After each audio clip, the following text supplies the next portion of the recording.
Morning, everybody. How's everybody doing? Notice we've got quite a few faces here in chat.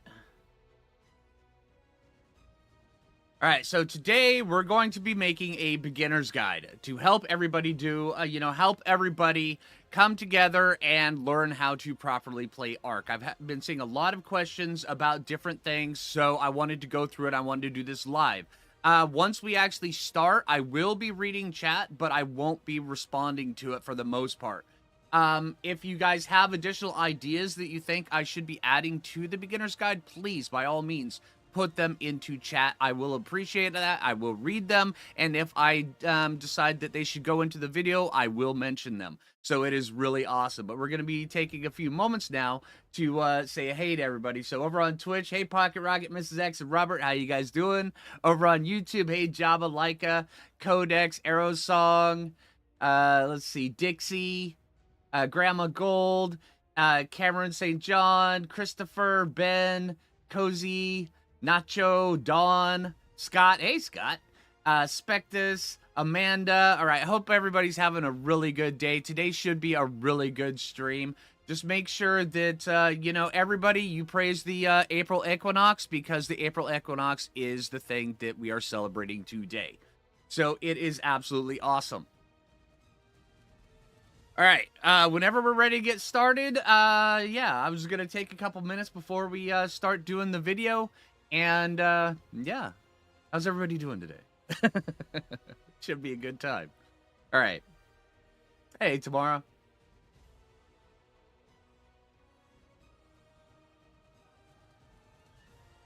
Hey, Ferris. Hey, Tina. All right, everybody got your coffees, right?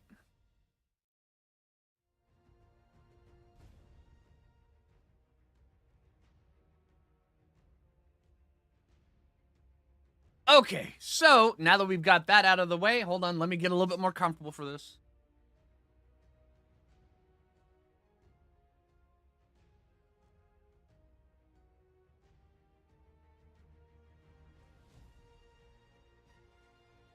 All right, there we go.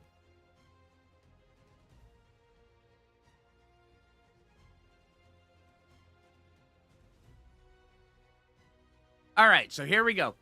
Hey, how's it going, everybody? Welcome to the beginner's guide. I've been seeing a lot of different questions about different things about, how to properly play the game and how to get into it now that the game has actually been out for probably about a year and a half as we go into it. So here, this is going to be a live stream beginner's guide where everything that I know about the game I will tell you guys, and hopefully this helps out with your gameplay quite a bit. I hope you guys enjoy it. Make sure if at any time you find yourselves enjoying this video, or if this video helps you out, make sure you hit that like button down below. I really appreciate that.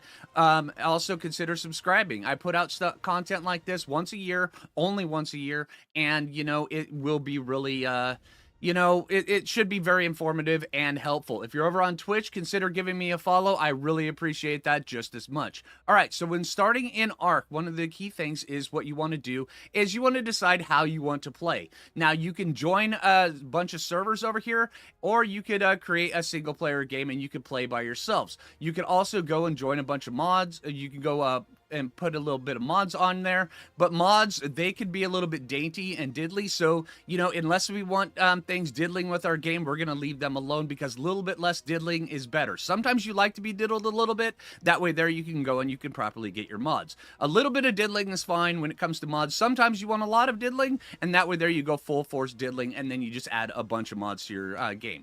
Now, when determining whether you want to play on the single player or solo, well, if you're going to be playing on servers, you want to do the join game, which is also, it helps tie into one of the key metrics when it comes to Ark.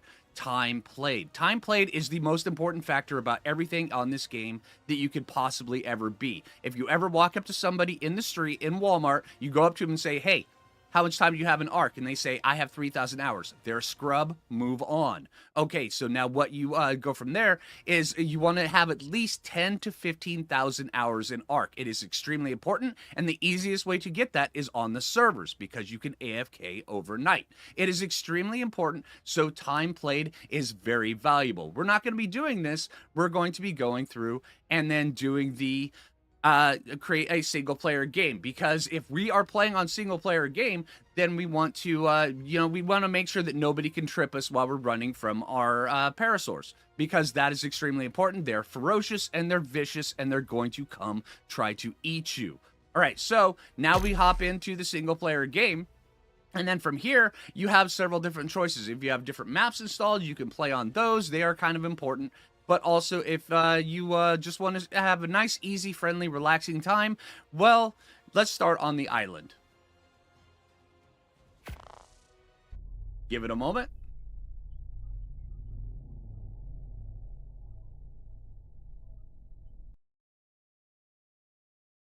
All right, and now that we've got this right here, this is the character creation. Now, it is extremely important when you are setting up your character, you make them as deformed and mutated as possible. So when it comes around to the eye size, make sure that they're like super beady or super big. And then the width, we can go really super high width. Colors, they really don't matter except for when you're trying to adjust your plumage, so where you can blend in with the natural surroundings and then also try to become one with the Raptor pack. This is a thing we will touch on a little bit later. Being part of the Raptor pack is kind of important. Now we want to make sure we have no eyebrows. No eyebrows is the way to go because they make you faster when you run. All right, the beards really don't matter, but they do allow you to maintain some of your food supply a little bit longer as you're going.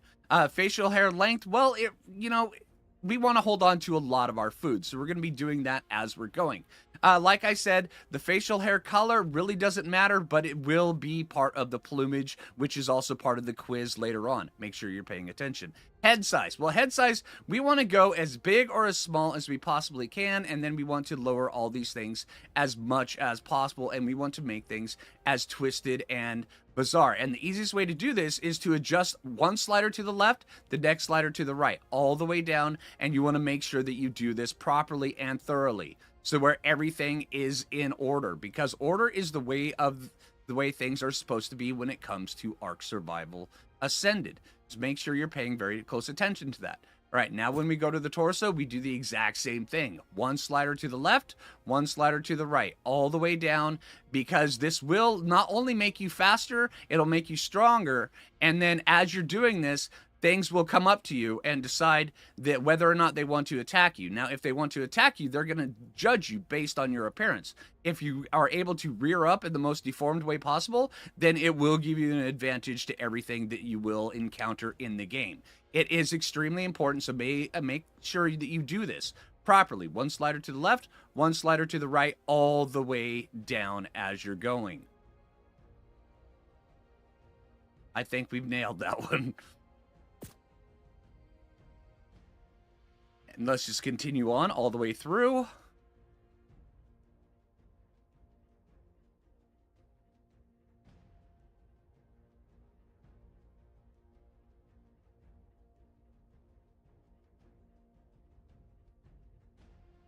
And then as you are doing this, you may ask yourself, will I be getting clipping issues from my armor as you're doing this? Well, clipping issues are for chumps. We're not going to pay attention to that.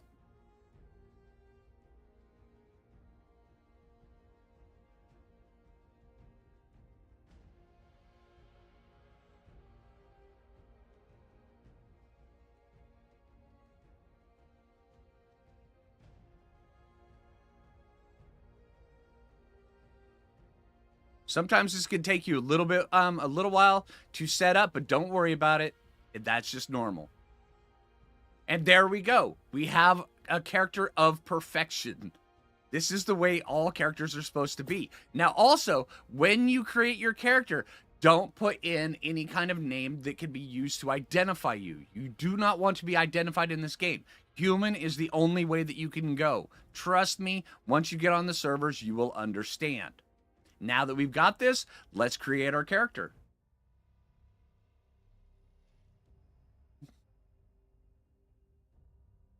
Now, when it comes around to starting different places, there are a few different places that you might want to start. Well, you know, when it comes around to this, the game, this game, there is a secret hidden different way of playing the game, and this is the most important. There are certain people that have gone through, say they beat it, but have they thoroughly actually beat it? I don't really think that they have. Okay, so what you need to do, you need to find a spot that has dodos. It is very, very important. It's vital to gameplay because all this game is about the dodo. How the dodo lives, how the dodo goes, and exactly everything that you can do for the dodo. Now, what you want to do is you want to spawn yourself in a spot where you can properly get a dodo as quick as possible. And this one right here is one of the best. West Side 1 or West Side 2 over here. This could, these are all different amazing spots. Are you the one I've been waiting for? And then we don't have time to listen to this lady. I mean, there's a bunch of really cool stuff, but we're not going to be doing it. We're also not going to be talking to Bob because Bob's a loser.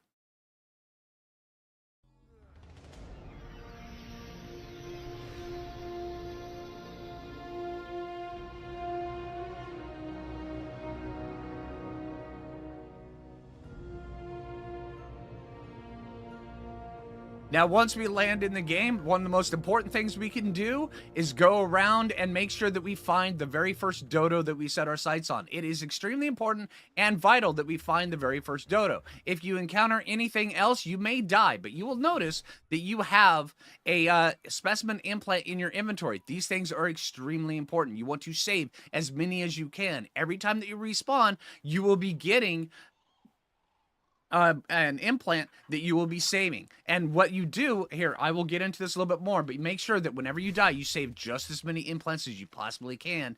This is how you beat the game. So you want to make sure you do this. Let's go see if we can go properly find a dodo over here. And then while we're doing that, we're going to try to pick up some rocks because throwing mud clods at everything is, you know, it's fun. It really is. And it helps you out while you're busy doing your dodo thing. All right, so now that we've got a dodo over here, okay, now we have a decision. There are 3 dodos here. Which one did we see first? It's extremely important because they're going to know. They know, they look at you, they judge. All right, well, here, let's take a look, and let's look at their levels. This one is level 20. All right, this one is level 20, and this one is level 80. That one is dead, so we don't need that one anymore. All right, so let's get this one. Now, what you want to do is you want to take and you want to punch him in the head. Don't worry, it's a friendly punching. And then in order to tame your dodo, you're going to want to stuff it like a Thanksgiving turkey. Cranberries only. Make sure when you're doing this, you only stuff it with cranberries. Because if you use any other kind, then it won't tame properly and it'll rebel against you later on. So make sure that you don't do that.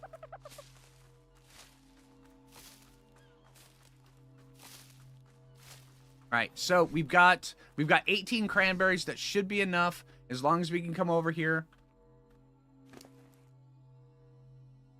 There we go. We got the cranberries. All right. So he's going to be slowly eating that, and as he does that, all right, so now we have got King Dodo. This is our forever dodo. Everything we do from now on determines how we live and survive through the game. How we support this dodo in his endeavors, it's extremely important. So what we want to do, we want to make sure we take this dodo with us everywhere, and also we want to make sure that we build him the best nest, because Ark Survival Ascended is all about proper nesting skills for your dodo. This is something that you need, and it is vitally important. Pay very close attention.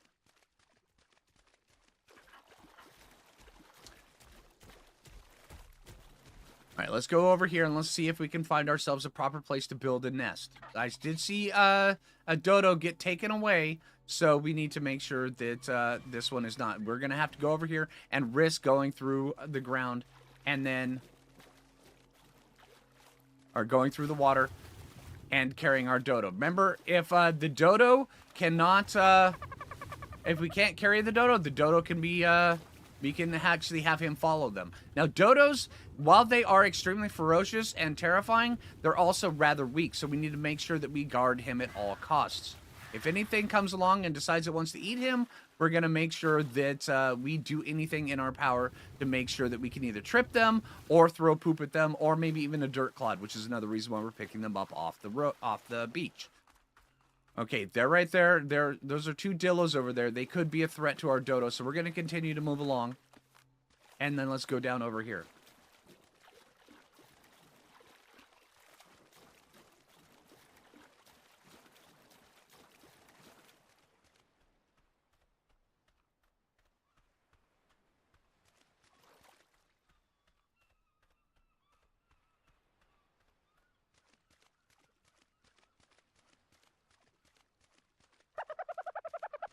All right, this is starting to look a little bit safer. All right, now also another thing that you need to realize is just about everything in this game is passive tame, and we'll get into this a little bit further. So make sure you get very comfortable with the emote wheel. You will be quizzed on this later. All right, let's cross over here because this should be good.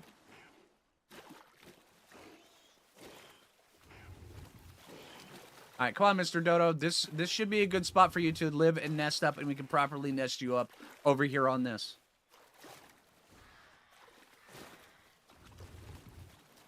All right, come on, Mr. Dodo. All right, here we go.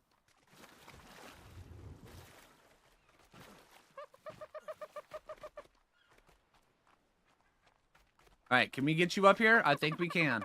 All right, as long as you're up here, then we will also build your nest up here, which will also be your shrine, and it should be actually very helpful. All right, so now that we've got the perfect place for him to protect him, all right, now it is our job to go around and go collect a few things to gather up for our dodo. But also, what you want to do... I'm having a hard time after looking at this character. Okay, so now what you want to do is you want to go through and you want to take stock of a few things that you've got. All right, well, here you have your stats. Now, your general stats are kind of important, but generally not that super important. Now, as you notice, we've got some down here. Now, it's very important on a beginner's guide that I explain to you what some of these are. All right, so health determines how close you are to having a stroke. The lower the number, the closer you are. So make sure that you are high up on this list. Always make sure you stay away from that. When you get down here, your character has a stroke and you can no longer serve your dodo master overlord. Don't be that guy. All right.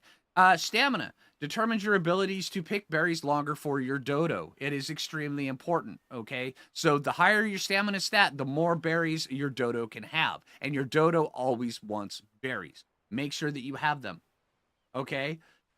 Now, when it comes around to oxygen, this stat right here, this just lets you know there is oxygen in the environment. It's okay. You really rarely have to pay attention to that. Okay, so just don't worry about your oxygen stat. It's just not there. It's not really necessary. Yes, there is oxygen. It says 150. Simple enough. All right, food. This right here determines how much bacon you have in your pocket. We'll get into this later. Okay, so pay very close attention to that.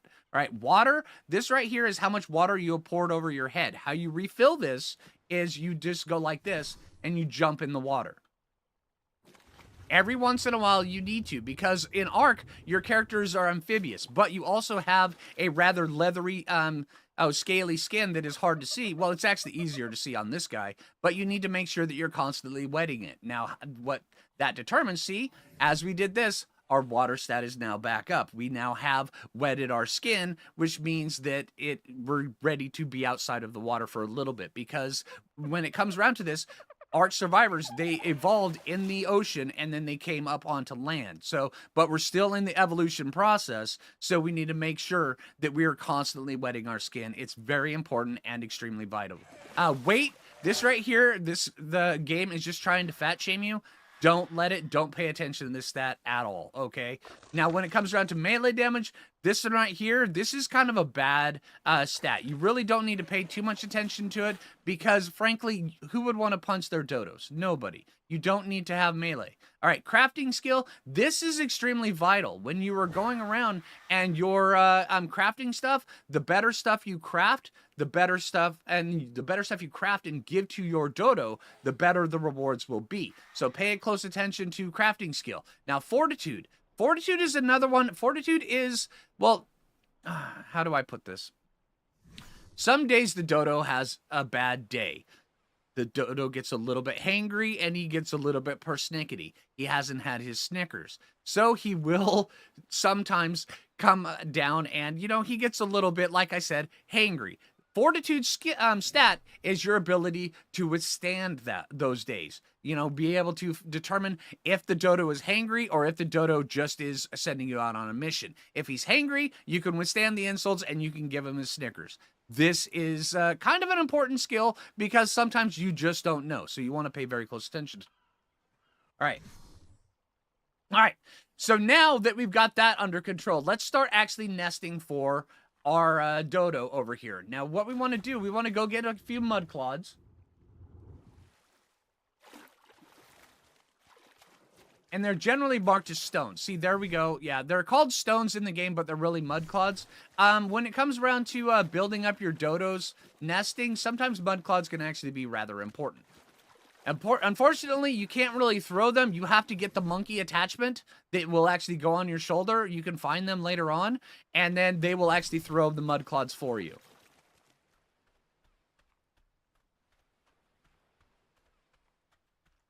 All right, now that we're over here, we want to actually go and we want to prove our worth to our dodo. All right, now how we do that is we bloody ourselves on a tree for a little bit until we hear the dodo squawk. Listen very carefully in the distance for the dodo squawk. I think I heard it. All right, there we go. Thank you, Dodo Overlord. I appreciate that. All right, now that we've got that, we need to go and, yeah, here we go. See, there we go. Also, we notice we are getting a little bit closer to a stroke, so we need to raise that up a little bit. Now, in order to properly feed ourselves, we need to eat the other berries that the dodo doesn't like, because if the dodo sees them, he's going to get hangry, and that's when the fortitude stat actually comes into play. So we want to make sure that we eat all of these berries before he can actually see them. All right, but when you're doing this, just know that these ones right here, they will give you a little bit of a stamina perk, but they also mean that you have to wet your skin a little bit more often. So it is kind of important. Here, you can eat those, and then also you can even eat these as well. There's really no side effects on any of that. So just make sure that you're properly getting rid of all of these things so your dodo cannot see them. All right, thank you. All right, so now that we got that, we're going to actually pick a few more of these berries where we can get them. And then, apparently, we need to take a nap. Give me a moment. Don't worry. The dodo is just paying his tribute. He's thanking us for our time.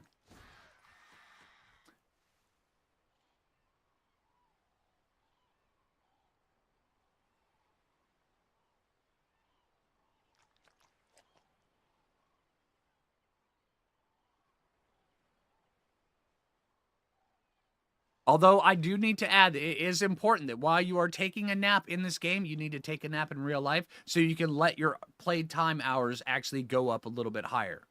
Yes, it does matter. And remember, like I said, played time is the most important stat in this entire game. When you walk up to somebody, you go into a 7-Eleven, you look at the cashier and you go, how much time do you have played in ARK? And if they say they only have 500, you call them a scrub, and then you go to another 7-Eleven. I don't care if you needed the iced tea, go to another 7-Eleven. There we go. Now we're back.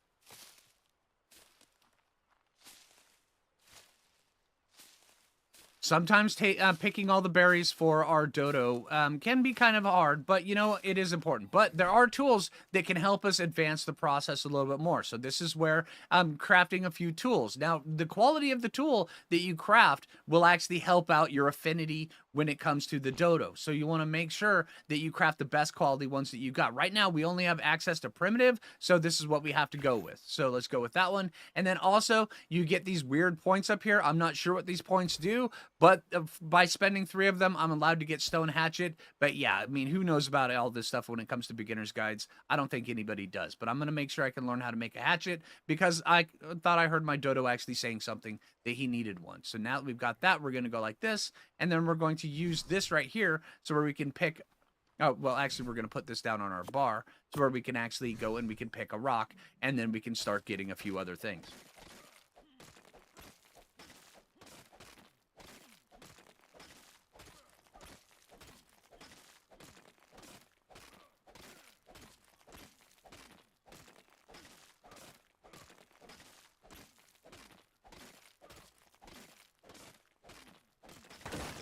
There we go. Now we've got a few other things. And then also we need to take a moment and we need to take a look at, where the dodo came from, right? Every once in a while, you will get additional points for paying homage to all the other birds in the area. It is kind of important. All right.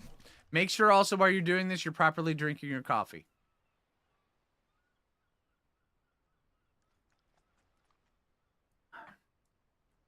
All right, so now we did get 10 cranberries, so we need to make sure that we give those to our dodo. The others are our berries, so we can start eating some of these as well. All right, make sure that when you're eating all of these berries that you do it properly. Just by cramming them all in your mouth. There you go. That is the proper way of eating the berries. Yeah, here we go. Now we can make this. And now we can take this and we can go down and we can start smacking a few more berries. Now, we don't have the ability to blood ourselves. All right, and once again, it's time for us to go take a nap. So we need to make sure that we properly go take a nap to raise up our play time.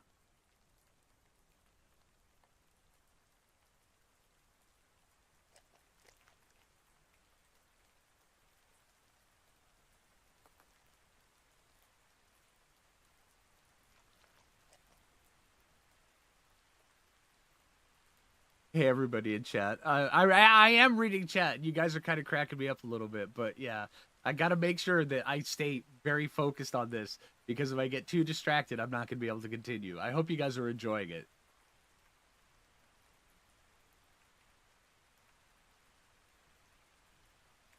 And thank you for the sub over on Twitch. I appreciate it, Ice Dragon. Thank you.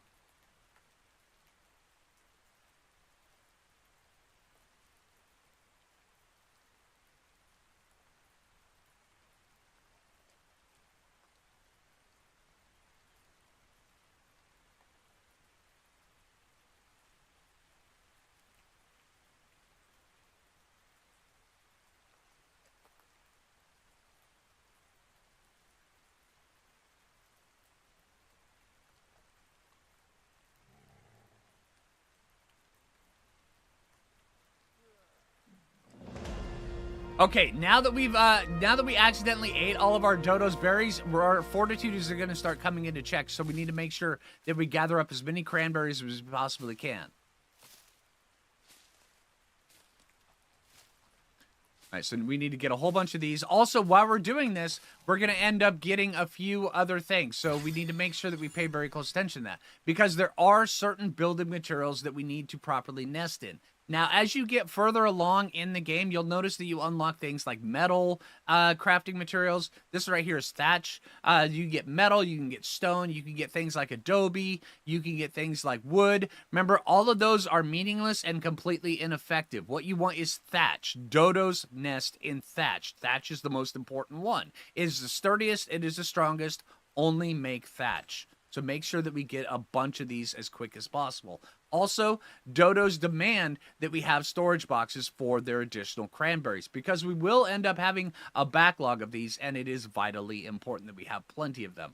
When it comes around to actually clothing ourselves, first off, we need to do a few things for the dodo before we can do those. And that's where the emote wheel comes into play. Emote wheel is one of the most important things you can do in this game. Well, what you need to do is you need to hold onto your left or your right bracket and it'll open this up. Now, these right here, these are determined for passive taming everything in the game. Sometimes you have to challenge dominance. Sometimes you have to be submissive. A lot of the times, you'll just have to figure it out on the fly. But remember, every time you fail on a passive tame, you'll accumulate another specimen implant that you can give to your dodo. Remember, that is how you beat the game. So you need to make sure that you accumulate as many specimen implants as possible and give every single one of them to your dodo.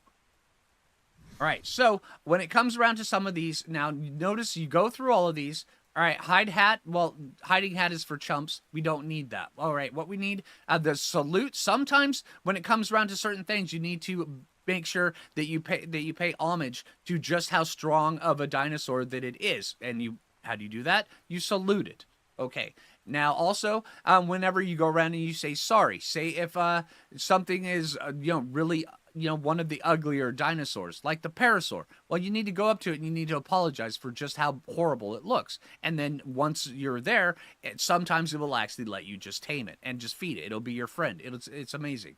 And then the thank one, this right here is for, when something comes up and it gives you a friendly bite. The Dilophosaurus is one of them. It likes to spit on you and it likes to bite on you, but it's doing it fully out of friendship. They just want to be your friends. You thank them for their for giving you their gift, and then that is how you tame them. All right, the wave. This one right here is one of the thing that when you're going along on a fast thing, you actually stick your hand out of the car window and you wave in the air. This is that right there, and it actually helps improve your bonding when it comes around to certain dinosaurs that are faster, like saber-tooths. All right, the laugh one, this one right here, this one is kind of cool because there are certain dinosaurs in the arc that are comedians, like the Oviraptor. You need to go around and you need to laugh at them. What they like to do, they like to go up, they like to get eggs, they chuckle like the Joker, and they run off. You need to laugh with them. It is very, very important. The yes emote. This one right here is you're approving of the dinosaur's actions. This right here is more of a bonding emote than anything else. Once it is already tamed, you give it a yes or you give it a no. Sometimes be very careful. If you give a raptor a no, it will bite your thumb off. Just be very careful with that one. All right. But sometimes the raptor needs a stern no, because when it poops on the carpet, and it will, the raptor will poop on the carpet. You need to make sure that you give it a no. They are outdoor, right? Properly walk your raptors, everybody. All right, and then when it comes around to taunt, this right here harkens back to the old MMO days, all right? When you're out and about and you're actually doing, certain things with dinosaurs, well, there is the, the 3-class combo. There's the healer, there's the DPS, and there's the tank. If you are going to be taunting, you are the tank. Congratulations, you are the person who is going to get tripped when everybody else runs away. Just know this. But a lot of times, people will salute you because you have taunted, which means that you now have a double emote system, which will make you stronger in the long run. It will pay off. All right, then there is the cheer. Whenever anybody does anything very cool, you need to cheer, always, without mercy, relentlessly. Never uncheer. Trust me. All right. And then when it comes around to friendly lower hands, this right here determines that, you are friendly after in PvP environment. If somebody walks up to you and then they see you looking like this and they go, oh, that guy looks really bad. Oh, I can't really mess with that. Well, you friendly lower your hands and you recognize that, yes, you are not a target. You are not a threat. And then you move on. It's a PvP tactic. All right. And now the chest beat. This right here, this is what DPS do. All right, DPS, when it comes around to playing video games and doing things and actually dealing damage to everybody, ego is king. So you need to make sure that you beat your chest louder than the person next to you to let them know that you can deal more damage than them. It's vitally important, and it's something that you need to do. All right, now when it comes around to the turkey trial, this right here, these are all how you speak to your dodo. You need to pay very close attention to it. Whenever you walk up to it and you act like a turkey, when you do the turkey emote, oh no, he saw me. Okay, that right there is how you generally talk to them. Okay, and then when it comes around to the belly rub, you're asking them if they want food. This is asking them if they want food. This one is, hey, are you satiated? And if the dodo belly rubs back, you can stop feeding it berries. I've never seen a dodo belly rub back, which means that you constantly have to feed berries. And I've been playing this game for, over 15,000 hours, which means I've got a lot of AFK time. It's amazing. All right. And then when it comes around to the food coma, you need to make sure that once you feed your dodo for, as many berries as you possibly can, make sure it sleeps. While you're taking your nap from eating your blackberries, it can be in a food coma. It's very helpful. All right. All right, so now we need to go around and we need to start building up some of our thatch items where we can start nesting our dodo.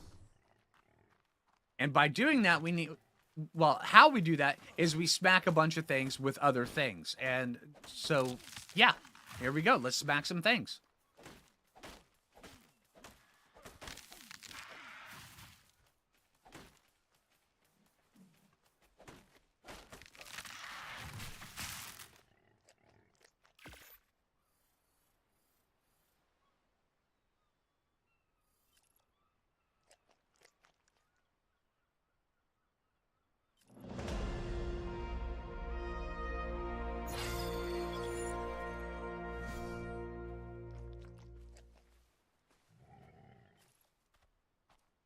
All right. Also, you will know that while you're walking, that well, while you're crafting things, you walk out a little bit slower. That's just because when you are playing Ark Survival Ascended, you craft things with your butt, and you don't want things to slip out of your butt, so you walk slower while you're crafting them.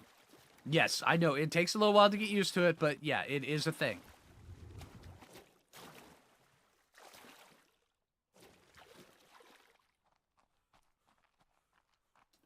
You know, we could probably move our dodo over to here. I actually think this one may be... Well, actually, that one's higher. That one's more important. All right.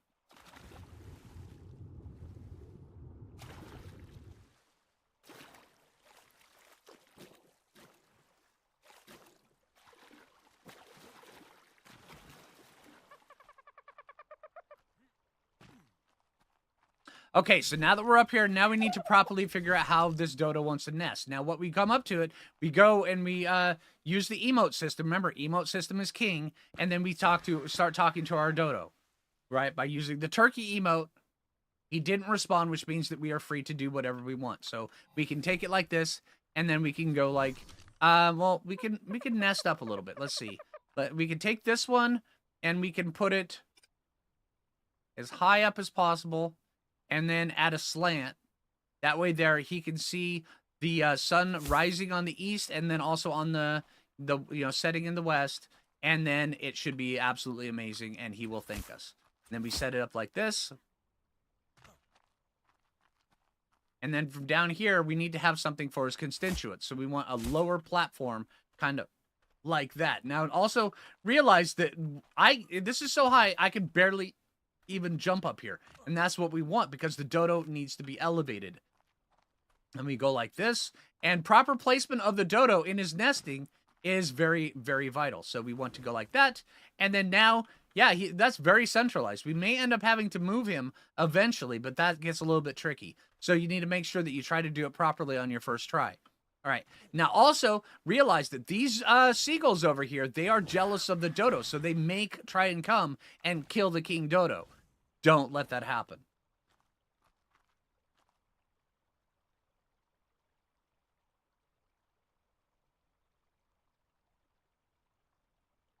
Okay, let's go see if we can go get ourselves some more nesting material.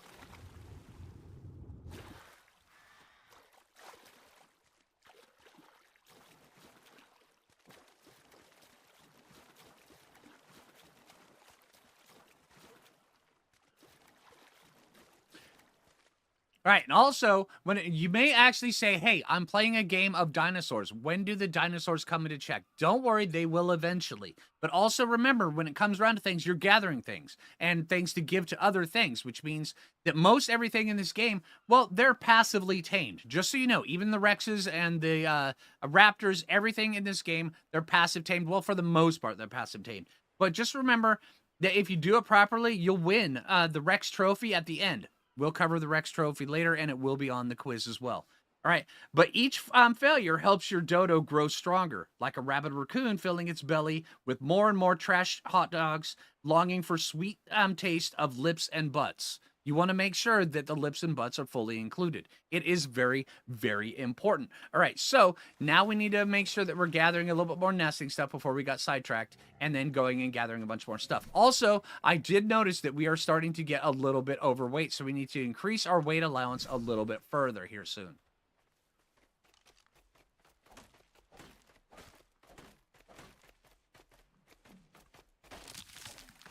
What are we needing for more stuff? We may end up having to get a little bit more fiber. With all these berries coming through, you need to... I mean, normally a lot of times when it comes to Ark, that you need to make sure that you eat a lot of berries. And with a lot of berries, well, they will naturally just go right through you and give you the Hershey squirts. Well, a lot of times when you're eating fiber actually helps flush out the system. Well, in this right here, you're depending on the fiber to bind and make sure it doesn't flush you out too fast. The binder from the fiber actually helps counteract some of the berries, so where you don't poop nearly as much, but you will still be regular. All right, and Ark cares about your digestive system.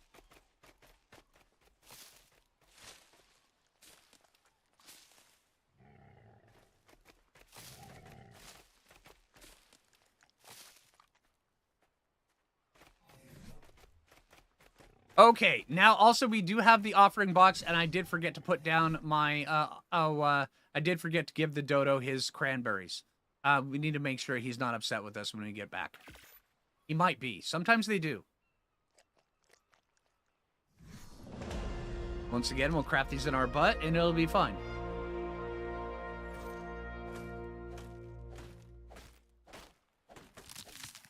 All right, now that we've got this, now we need to start increasing our weight allowance a little bit because being overweight here actually means we are extra healthy to help serve our dodo a little bit further.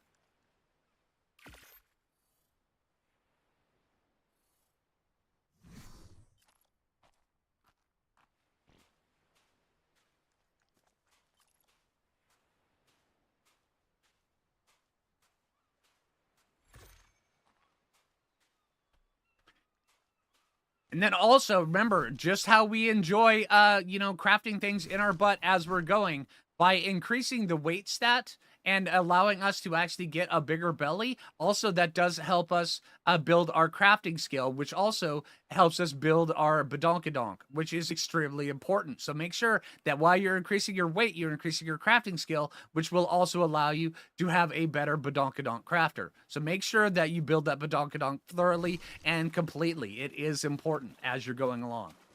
Don't worry, you'll thank me later.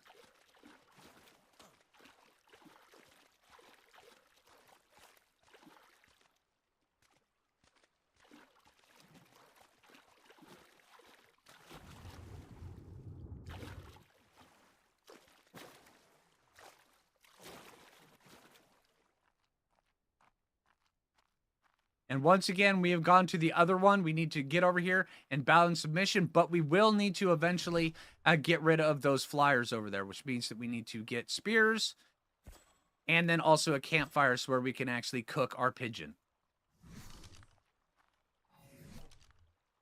Crafting. Get a couple of these.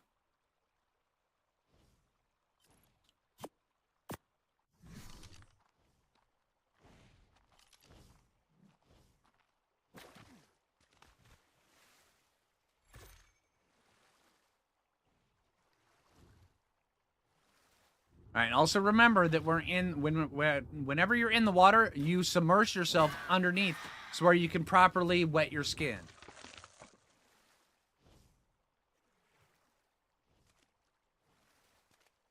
We may need to move our dodo away from these guys in the next little bit. The dodo can be attacked by these. And if the dodo's attacked by these, you're going to suffer tonight at dinner time. When the dodo won't let you get any word in. It's a thing.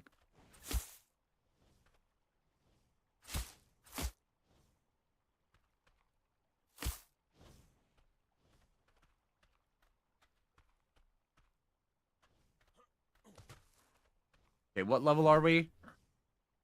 We're level 7. All right, we need to start going and worrying about a few different things. Actually, what we should do is we should build a little temporary shelter around him so the dodo is protected. Right, now how you do that is once you go into the next stage of nesting, you can go with ceilings, and then you can build doorways, and then also a door. That way there, and then also walls, so where you can properly build a dodo nesting shelter. And then we need to set down our offering box next to the dodo. And then we need to give him, a bunch of these other different berries. Okay, our dodo has been taken. So now we need to go find ourselves another dodo. Which means that before we do this, all right, so now that we have lost our first dodo, we need to make sure everything that we do from this point until we have another dodo is all for the dodo. We need to make sure that we get this, all right? We need to get another dodo and bring it back over here, but we need to make sure that since that dodo was taken, we never mention that to the other dodos because that means we are a bad dodo owner. The dodos, they will know and they do talk amongst themselves, so make sure that you are not... you're not privy to that conversation because if you hear about it, trust me, you're going to be losing fortitude because they're going to be talking smack about you. It's a thing. So now we need to make sure that we get our proper dodo containment system up for the nesting challenge that we have to do.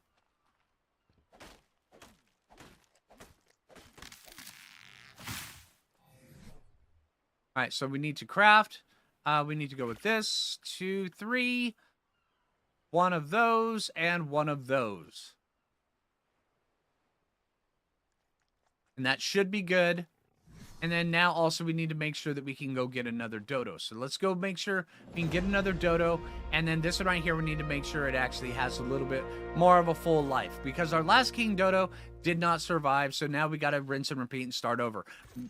Starting over does happen in Ark Survival Ascended. Don't be discouraged if you lose your first dodo. It does happen.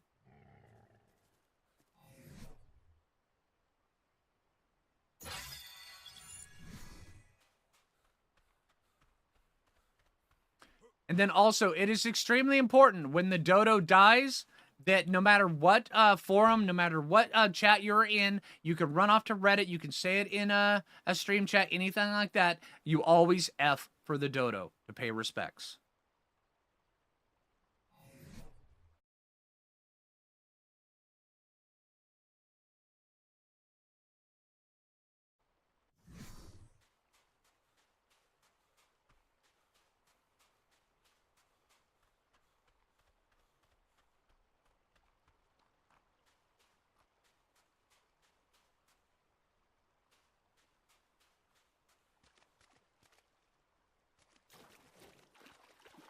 All right, we need to find this dodo here.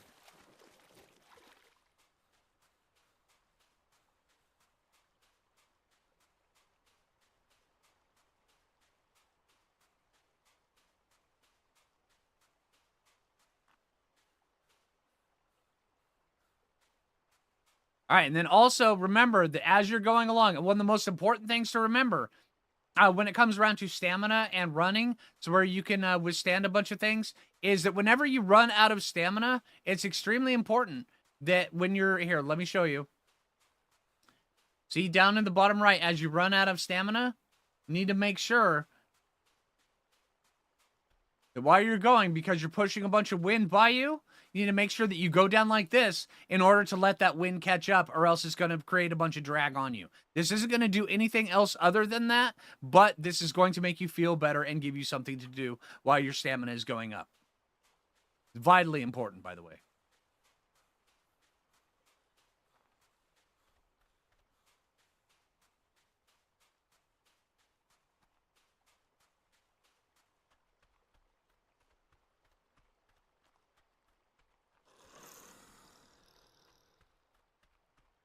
All right, and then also these dillos, they can actually be construed as enemies to the dodo. Even though our dodo was, our definite enemies over there are the seagulls, we still need to make sure that we clear the beach out of all of these other dillos and stuff like that.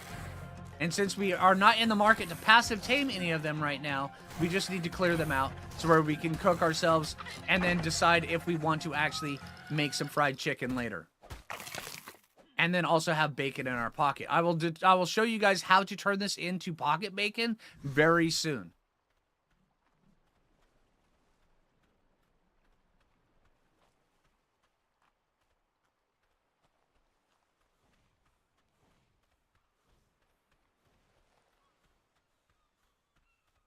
And then as you pass the seagulls, it's also kind of important that you roar at them as much as possible and you give them a thumbs down.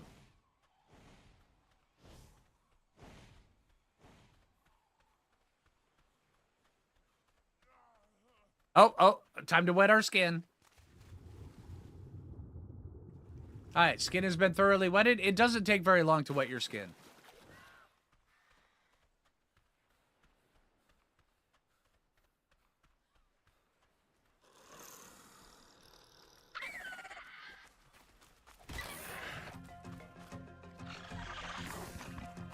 All right, let's turn this guy into pocket bacon.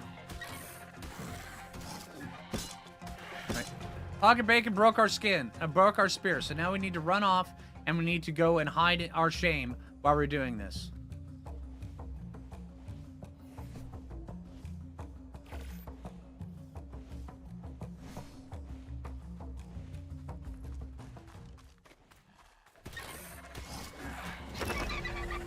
Okay.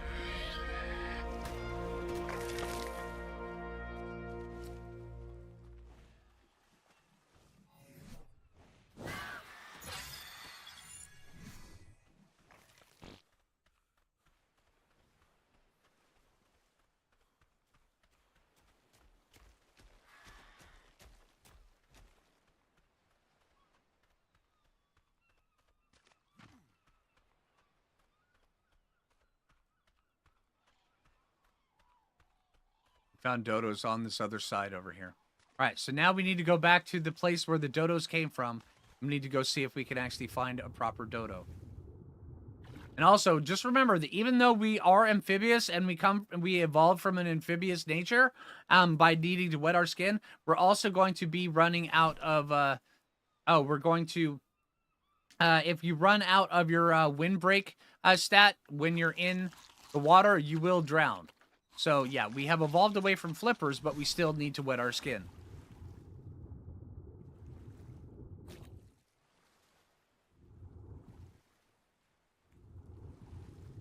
All right, I see my first dodo. Remember, it's always the very first dodo that you see. No ifs, ands, or buts, no coconuts.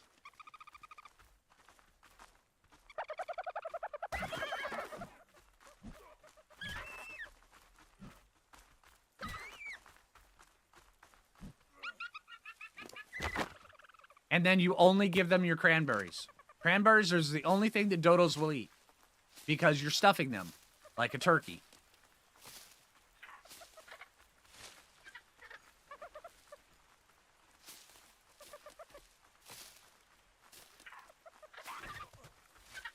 Oh, we have more dodos coming in. All right, well, we can also stuff you as well, but you won't be able to get the cranberries. And then also we can claim this guy here soon.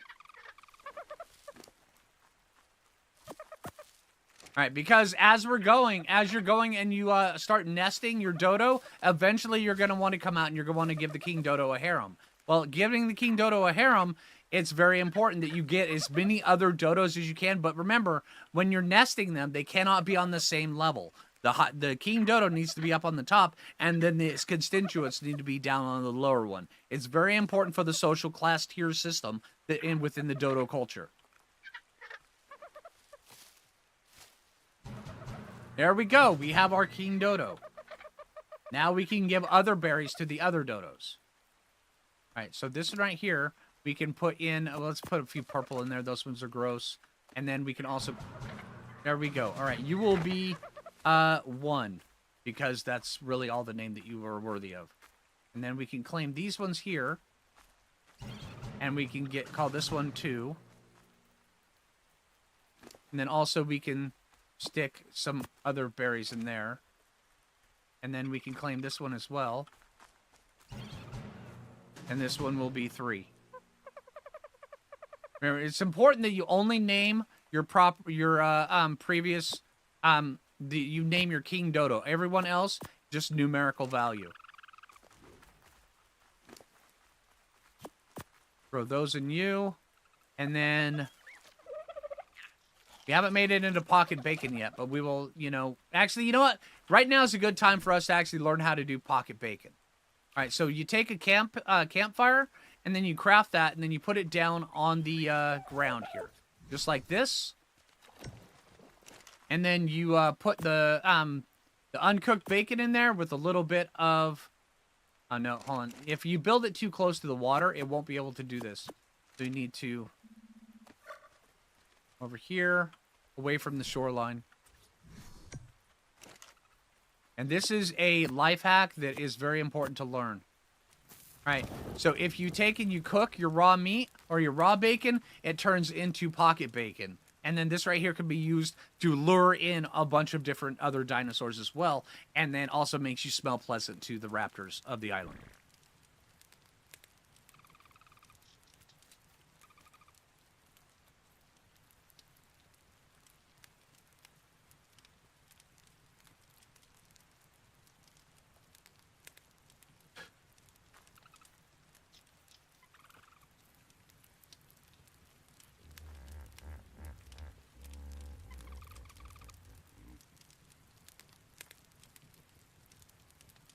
I'm having a hard time holding it together with this look at this character. I'm sorry, everybody. All right.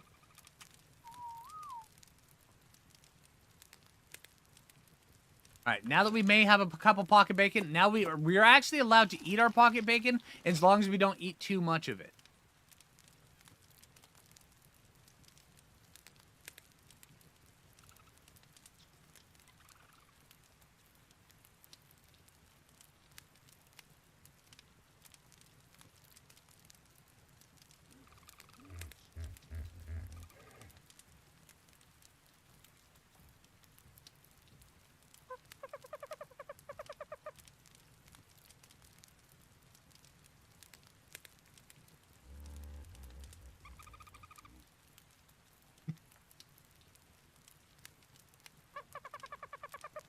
All right, let's go out of character while we're busy cooking our pocket bacon. I hope everybody's having a good time for this stream.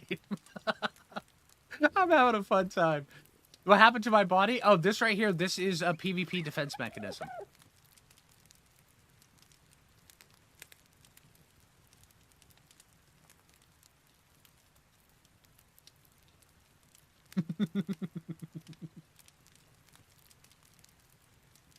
So many times I've had to stop myself from laughing.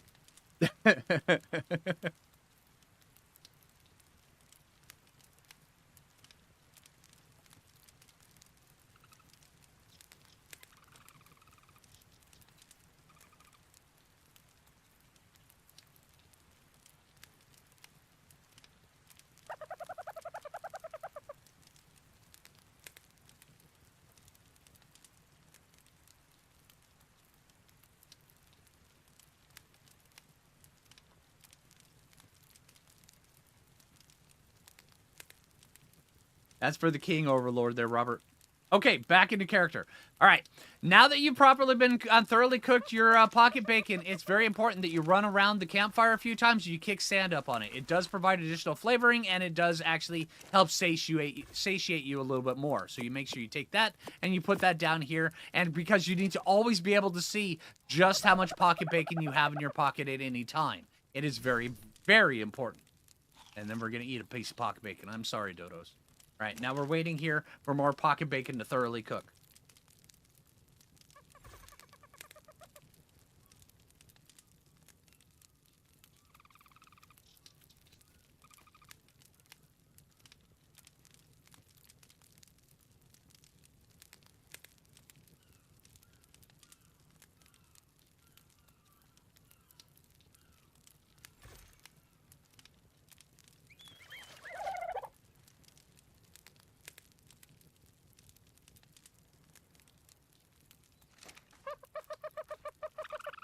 All right, now while we're here, we may as well start raising up a little bit more of the constituents and the harem for the dodos.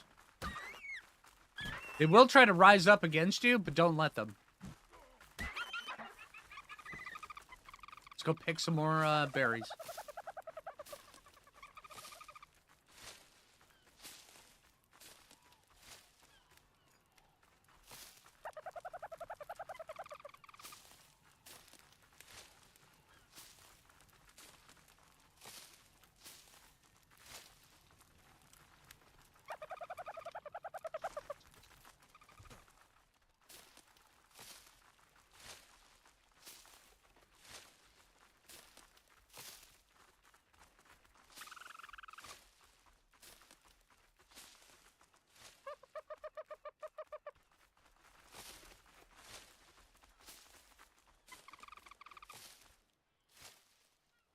And also, remember, when you're picking berries, you'll actually pick more berries if you can fling your hair up a little bit higher. And remember, one of the things I probably should have covered a little bit more when we were creating the character is hairstyles. All right? The hairstyles, they do impart a little bit of certain skills to you. The ponytail makes your character run faster and then also helps you pick up berries. If you can fling your ponytail higher up in the sky while you're picking berries, you'll pick more berries for your dodo. If you have the afro, you will be able to jump because afros are springier. So that will give you the ability to jump a little bit higher. If you're bald, it just makes you be able to swim faster.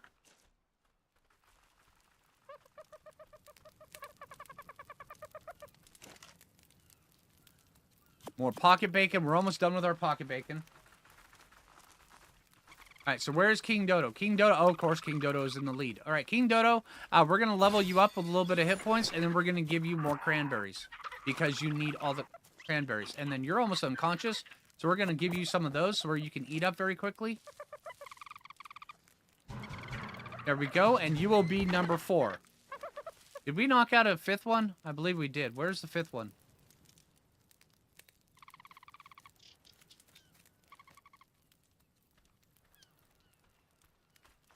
Oh, there's the 5th one.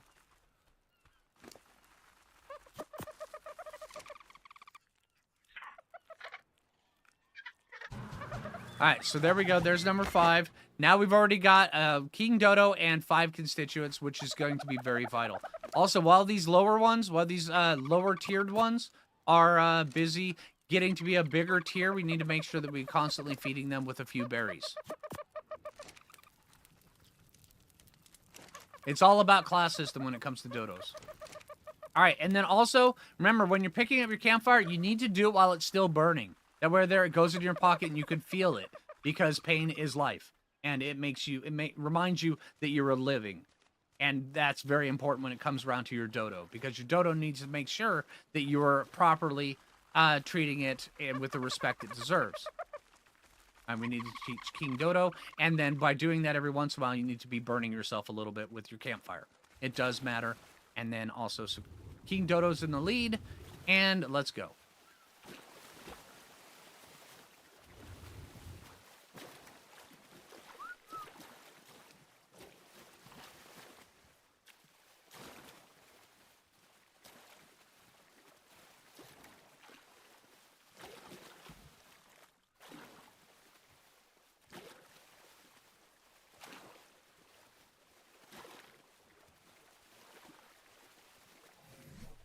And then also, as we get a little bit higher level, we'll end up getting a few different things.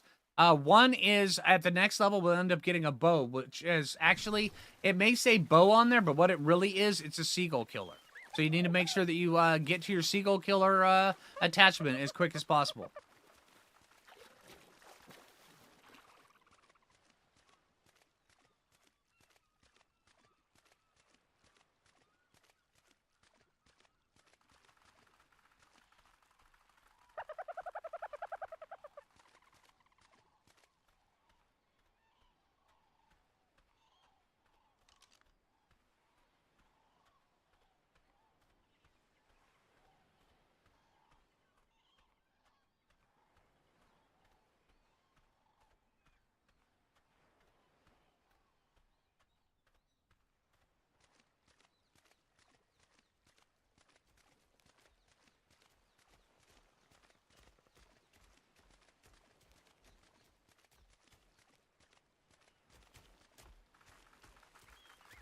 And then also make sure that when you're leading your pack of dodos like this, that you make sure that you are extra weight, because if you run too fast, you'll hurt their feelings. You want to make sure that you don't hurt your dodos' feelings.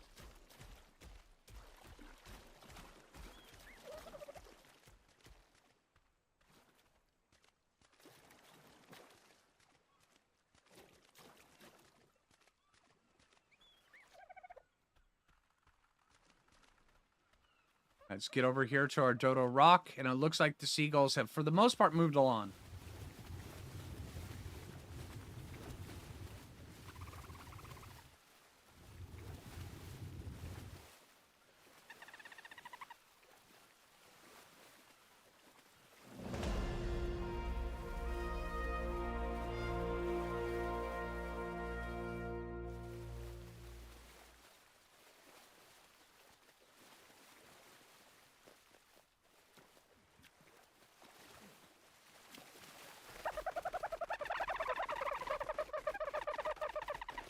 All right, so now all the dodos are here. Let's take, where's King Dodo? King Dodo's here, so let's pick him up and let's put him up where his place needs to be.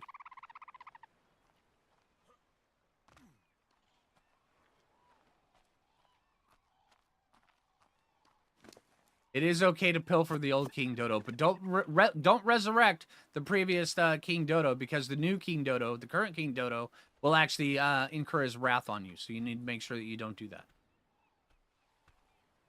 Right in the center. Oh, that's pretty close. All right, so King Dodo. All right, you have a little bit more of these. And then let's get the other ones up here.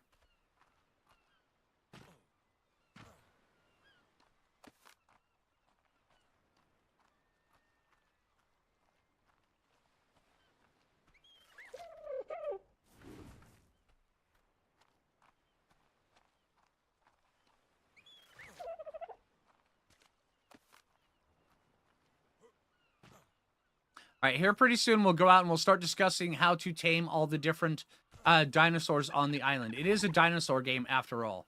So we need to make sure that that you guys are properly you're properly trained on how to tame all the different dinosaurs on the island. We may be successful. We may not be successful. I don't know yet, but we're going to at least show you exactly how it's done.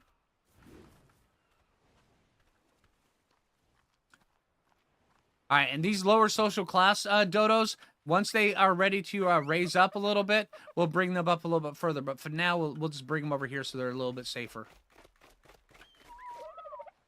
Okay, so now that we've got this, let's take and let's build our enclosure around our king dodo. We want to make sure that we give the dodo a good vantage point so he can see. And then we'll build it on this back one back here because they are, they're rather difficult in how they like to live. So they, you know, it's one of those things. All right, here. And then we go like this. And apparently our king laid us an egg. So there we go. Let's make another one of these. Then another one of those. Let's put this up here.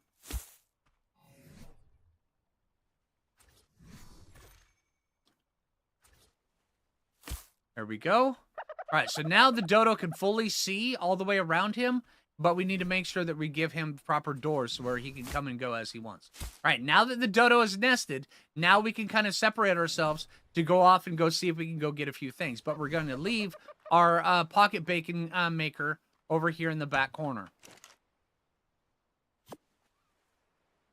And then we're going to, no, we'll just throw this out on the ground. You never need charcoal for anything in this game, so go ahead and feel free to throw it out on the ground, as well as these seeds as well. And then from here, let's see, we ended up, yeah, we do have a level, so we're going to level up a little bit more, so where we can properly look, we can fill out our pants a little bit better with a higher weight stat. And then we're going to need to make a few pants as well. And when you're going out, you need to protect yourselves, and you need to make yourselves better style choices in life. So we need to make sure that we have a shirt, and pants are kind of optional. I mean, if you want pants, you can have them, but we do already have a really nice pair of gray sweatpants or gray hot pants that come with your character. So, I mean, whether or not you decide if you like gray hot pants, it's all up to you. But if you want to go with pants, you can. But remember, armor is only a fashion choice in this game. It doesn't offer any protection.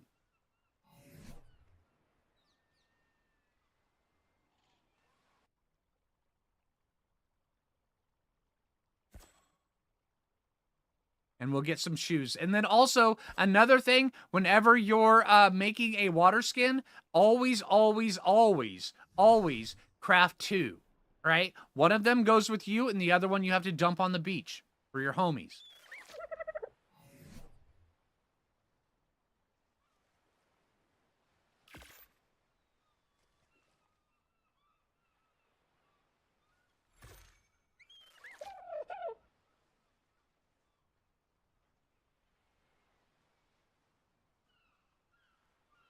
All right, so now that we've got this, we have to test the fashion sense.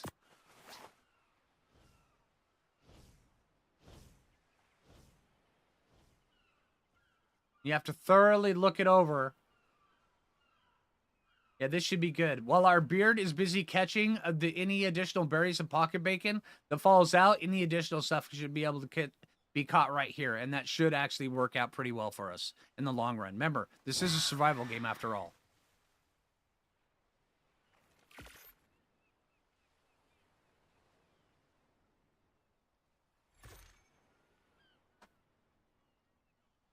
All right, now let's put on some shoes.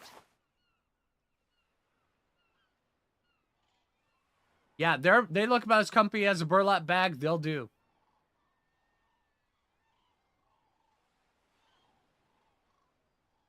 And then we also need to go with the monk straps because remember, we are a tank as well. So monk straps. There we go. And then also remember, 2 water skins. Always 2 water skins. Yeah, there we go. We're ready. Yeah, this is... Yeah, I think we're ready to go adventuring. All right, remember, one of them goes out on the ground. The other one comes with you. Pay homage to your homies, everybody. All right, now the only way to properly fill up our water is make sure that we go like this, and we're halfway in. And then we go like that. Our water has been filled. And then now, as we're running along through the woods, we can wet our skins where we can move further away from the water.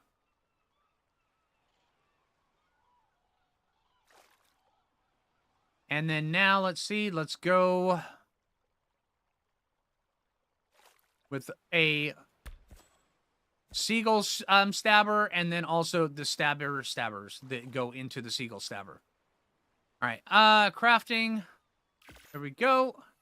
And then let's make as many of these as we possibly can so where we can go out. Also, another thing that you may want is a club, because while you have the pocket bacon, the club will help you insert the pocket bacon into the face hole area. And you have to do it by force, because a lot of times they will not want the pocket bacon, so you have to stick it in there with the club.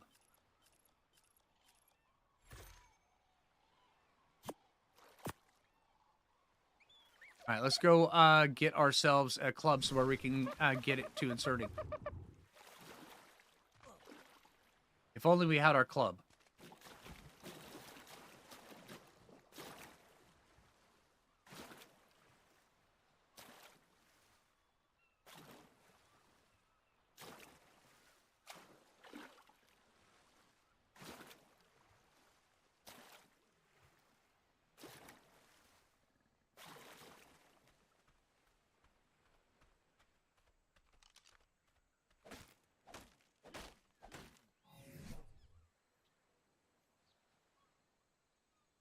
All right, now that we've got this, and remember, these points don't matter, so don't worry about saving any of those. If you need it, you need it. We should probably also make a bed. A bed allows us to lay down next to our dodo overlord, and actually, you know, while we're there, he can sleep. So we need to make sure that we pay very close attention to that.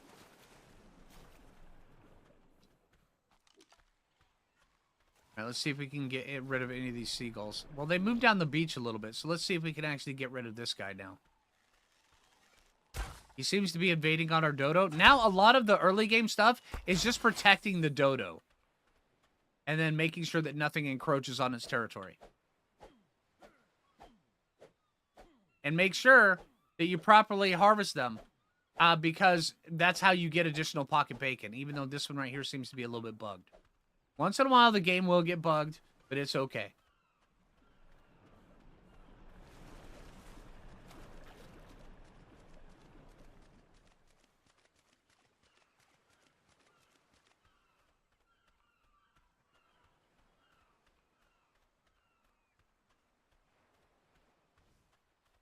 All right, we're moving into seagull territory, so let's make sure we can get our seagull shooter up.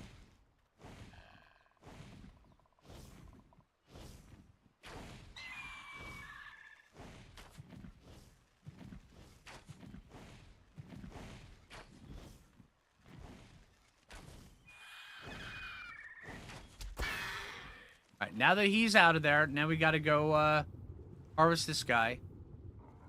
Make sure remove it before the dodo actually sees it. If the dodo sees it, then you have to go use the emote wheel to tell it sorry. Because it'll get a debuff if you don't.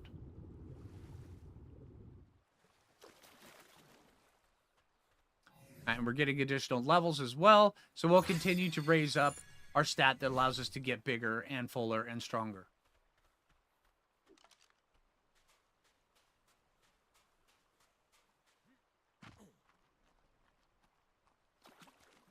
All right. Also, another thing we need to do, we need to get our pocket bacon inserter stick up and going. And have that here. And then also, we need to make sure we can get these. They're very important. They will help out quite a bit. You use these things to stop things from running away from you so you can properly insert the pocket bacon.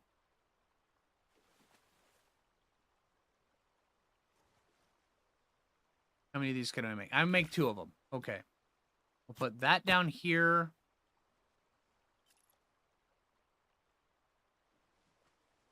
All right, now here. Let's go see if we can go find something so we can insert our pocket bacon into.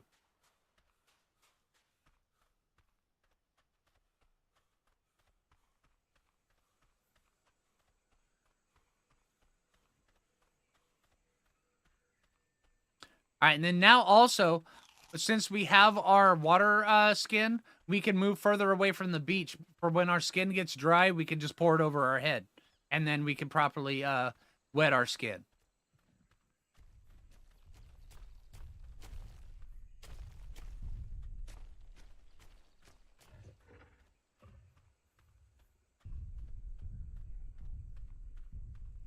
And sometimes later on in the game, pocket bacon can also be used much like pocket sand. So where you can throw it in the eyes of your enemies as they're running towards you. Sometimes it works, sometimes it doesn't work. It's kind of random. But just know that eventually you'll get that skill. Just keep looking for it, you'll find it when you get to a high enough level.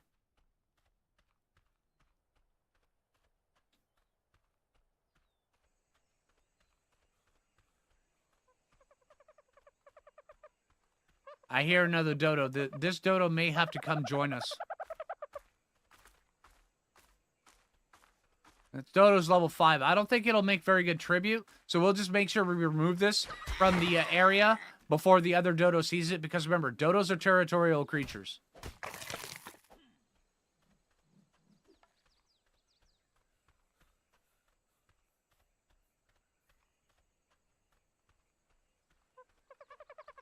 Oh, and more. All right, we have to check these, see if they're good enough to either join us. Okay, this one right here, this one will threaten because it's higher level. Our dodo is level 80, and since this one is higher level, we have to remove it from the area because, like I said, dodos are territorial creatures, and we want to make sure that ours is the highest level dodo in the area.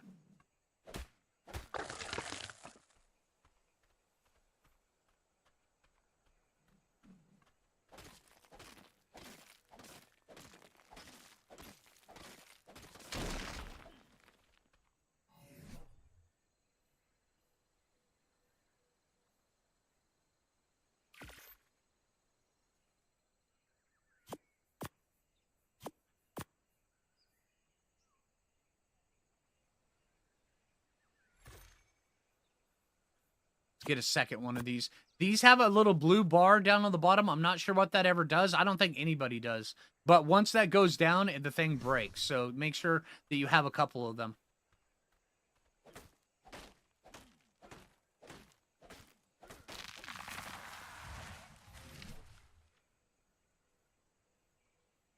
Then we can make a few more of these. Yeah, there we go. We'll have 9 more of those. That'll put us up to 11, which means that we can properly insert bacon in just about anything.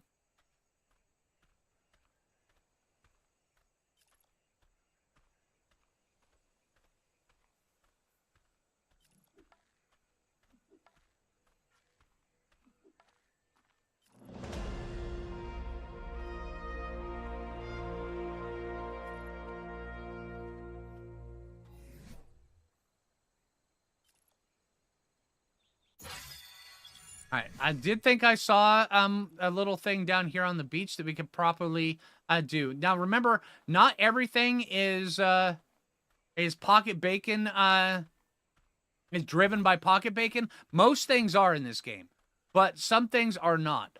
Some things you actually need to make sure that you share with it. Some of the things that the dodo eats, but you have to be very careful because if you give it cranberries, then the king dodo will be angry at us.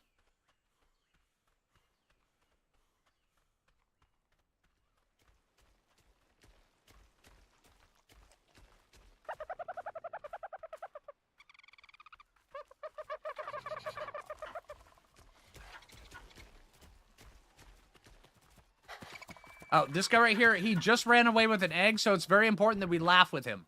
All right? If not, he'll come attack us.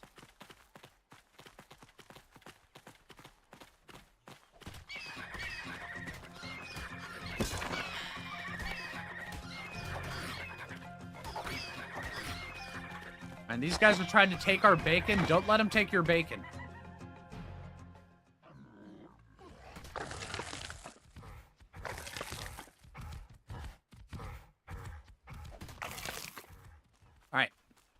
And then also, sometimes you'll get cold. And what you're going to need to do is just go craft bacon while you're cold.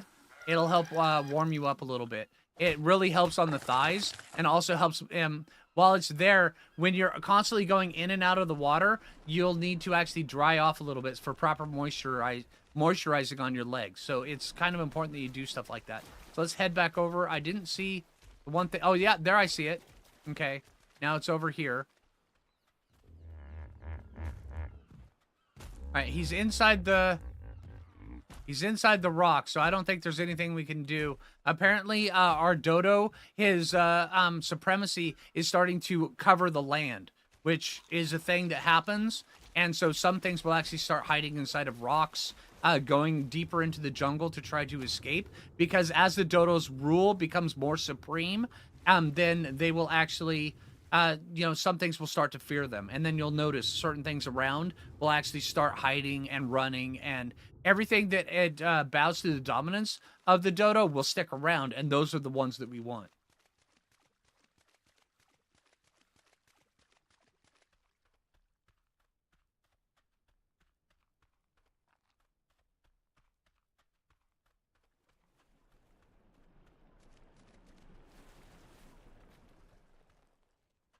All right, and also, remember, you have to crouch down when you're going like this. It doesn't do anything, but allows us to actually feel better and do something while our stamina is raising up. And also allows the butt wind to catch up from all that crafting.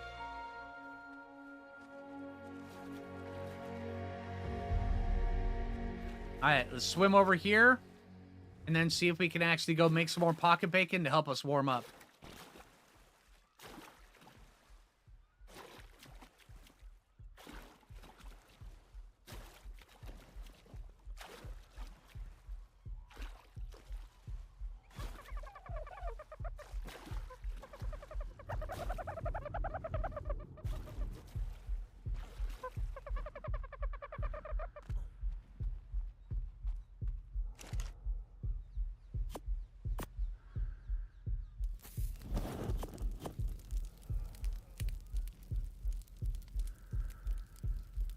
All right, looks like we forgot to get enough fat, so apparently we're going... Oh, no, we may be able to do this. Okay, I was going to show you our first offering to the dodo. Actually, I may end up just showing you this here anyway. Let's see. Okay, well, we can't do that. All right, we're going to need to get more thatch, and then I'll show you how to do a proper offering to the dodo. Once you have more of these, well... It's a random amount, but the amount of used up implants that you can take and you can feed to your dodo, the faster you'll win the game. So make sure that every single one of these specimen implants that comes off your body whenever you die, make sure you keep every single one of them. Go back, get your body as many times as is necessary, and then just make sure that you save all of those and you put them on your dodo, because that's how you win the game.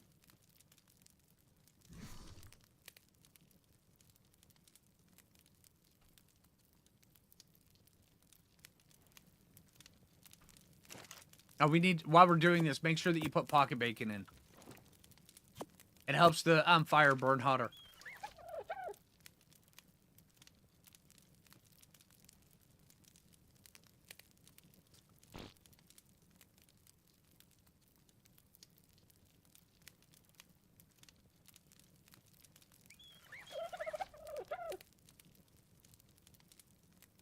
All right, now we're waiting on our pocket bacon and the cold step to go. How's everybody enjoying the beginner's guide? Don't worry, I am reading chat. I am. I'm just not responding to it in real time.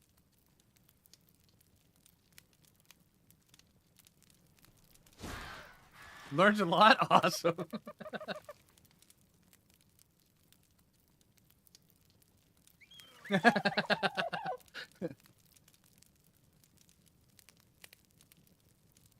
Just wait until we go force feed the pocket bacon.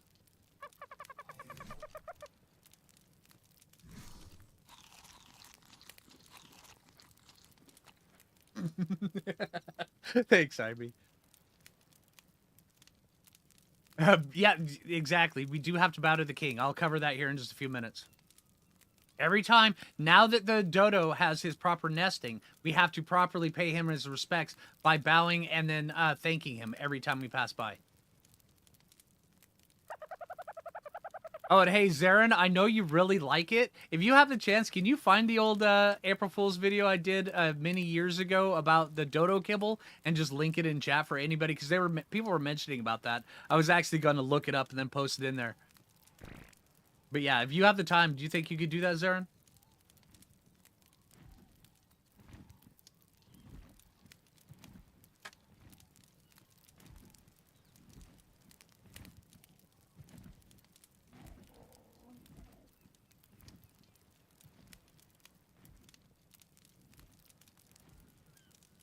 All right, we'll resume once this cold snap picks up, or once it ends.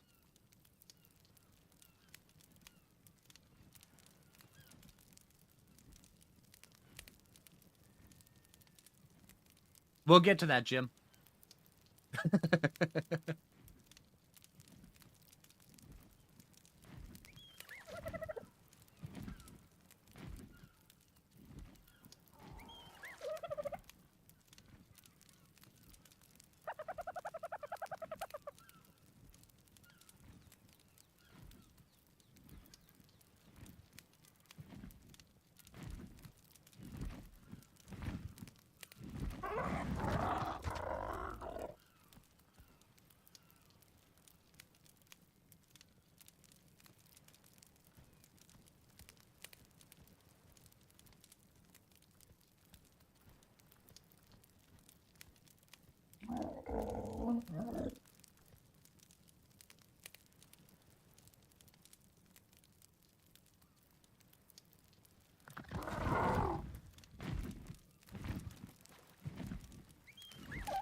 How could you guys forget what day it was?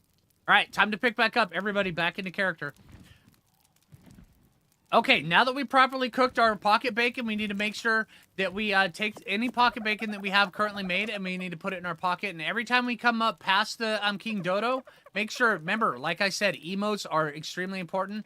We say sorry for forgetting this before, and then we salute him, and then we thank him. It is extremely important that you do all of those in that order. All right, or else the King Dodo could get very upset with us, and then the whole fortitude system comes into play, and you really don't want to encounter that. But if you do encounter that, just remember, emoting sorry, just spam it as much as you possibly can. It's very important. All right, and then also, we may be getting some more seagulls back in the area, and we need to defend our area.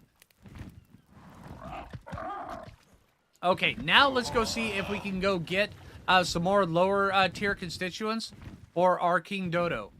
And that is where pocket bacon comes into play. But also, you need to pay very close attention to what day of the week it is. And I'll get to that here in just a little bit. All right, we need to pick some more of these real quick because we may eventually need some more of these.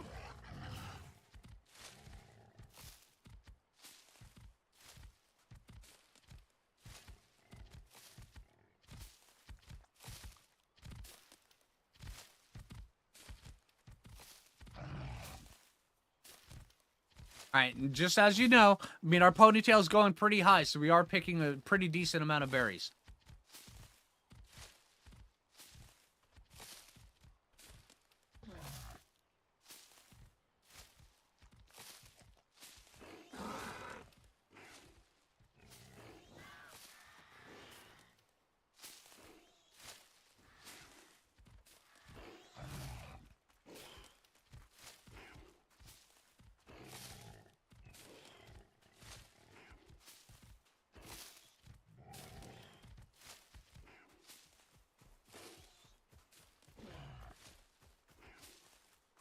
All right, notice as we're slowly raising up, our badonkadonk is increasing, which means our crafting will actually get better.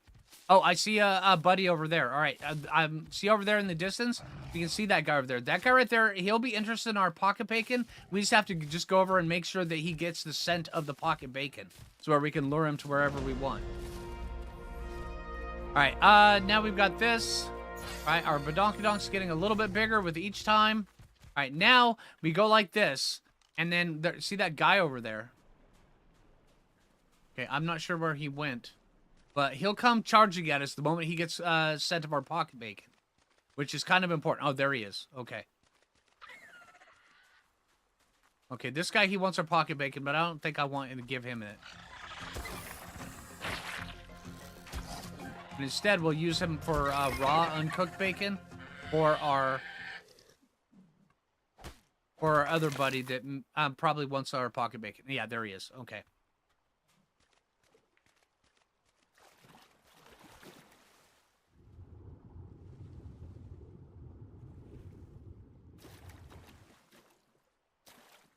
Okay, so the moment he gets scent of our pocket bacon, he's going to charge us. Now, what we're going to need to do is we're going to need to take it and stop him from going, and then we're going to need to stuff the pocket bacon in his mouth as fast as we can with this. All right? This is the pocket bacon stuffer. Now, let's see if we can get him. Now, if he gets us before, he'll eat all of our pocket bacon, and then generally that involves eating part of us too. So make sure that you feed him the pocket bacon properly. Right, here he is. There we go. And then now that we've got that, we can sit here and we can try to give him the pocket bacon like this. All right, now this is how you properly force feed your raptors with your pocket bacon, is you smack them as quick as possible and as fast as possible and as hard as possible. See, right there, that is a success. That is how you do it. All right, and then now that we've got that, we give him raw pocket bacon because he prefers raw over that. He is a carnivore after all. Dinosaur. Duh. And then, so yeah, we do that, and then now that we've got that pocket bacon properly done, now we just wait on him to eat his pocket bacon. Oh, we saw that guy. Remember, always laugh at the Oviraptor. If not, they'll come attack you in your sleep. Like I said, emotes play a very vital role in this game. And learning which emote to use, it'll take you a little bit of time. Just stick with it, and trust me, after a while, you'll remember what all the emotes do. Oh, this guy, he just won't leave. So now we need to laugh again.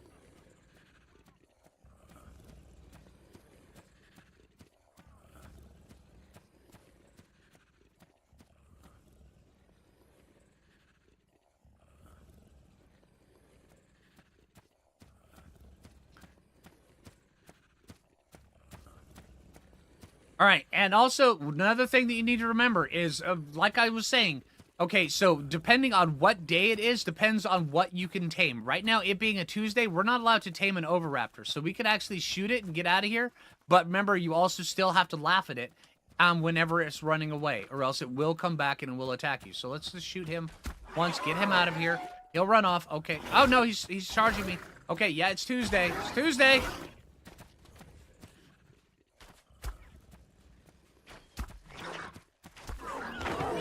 Okay, now make sure you laugh at your Oviraptor, or else his little buddy over there will come get you.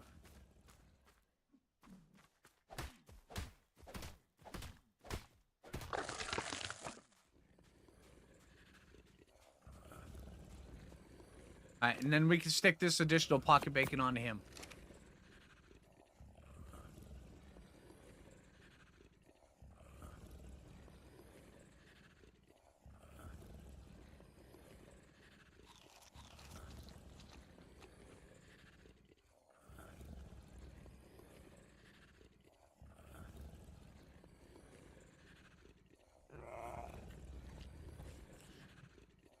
And then there are additional ways of actually storing pocket bacon, and we'll get into that as well. There's really extravagant ways. Remember, this being a survival game, pocket bacon is the source of everything.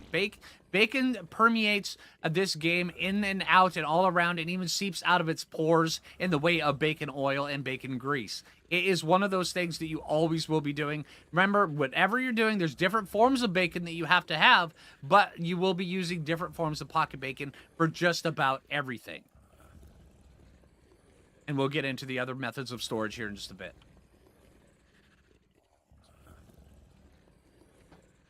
Our dodos are under attack. Our dodos are under attack. Everybody, all right, we have to drop everything that we're doing, and we have to go over and fix this issue. So we have to drop our raptor buddy who's in the process of still eating his pocket bacon and get over here and kill these seagulls that are in the process of eating our dodos before they reach the king dodo. Although the other ones, the constituents, don't matter nearly as much, but they still matter because he's losing his kingdom here a little bit. So we need to make sure that each one of these constituents that dies, we replace as quickly as possible. And also we ran out of stamina, so we have to go down to the bottom and then go back up and then go down again to let the wind catch back up with us. It's not doing anything. It doesn't help regenerate our stamina any faster, but we're still doing it because it makes us feel better.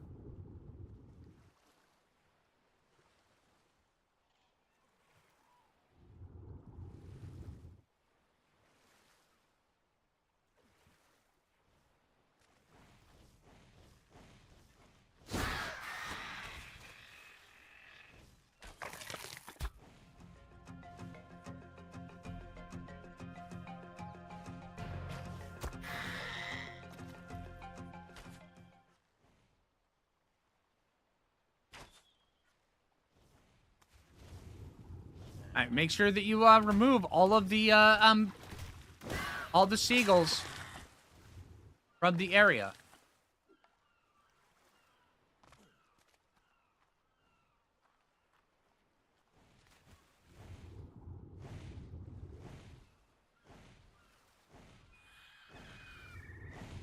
Get out of here.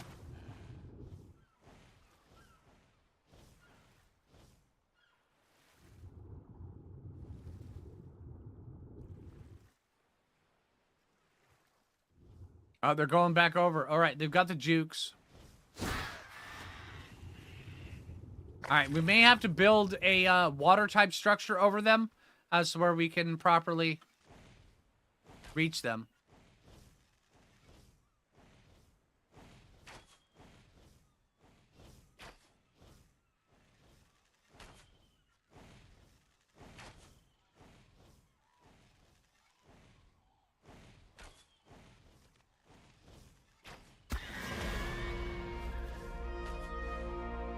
All right, this one needs to go.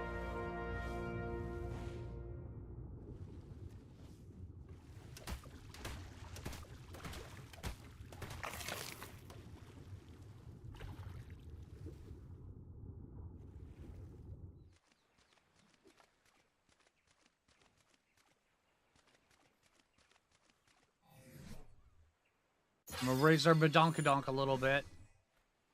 Badonkadonk is key when it comes around to living in a survival game.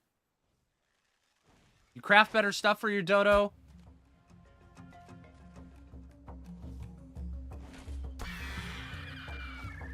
And it just makes things so much better.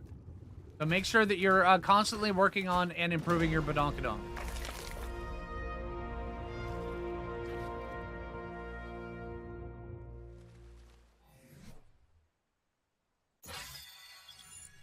All right, let's get over and let's check on our raptor buddy, see if he's eaten all of his pocket bacon. Then also, there's no repairing in the game, so whenever anything gets broken, you just throw it out on the ground and you make a new one. It's very important.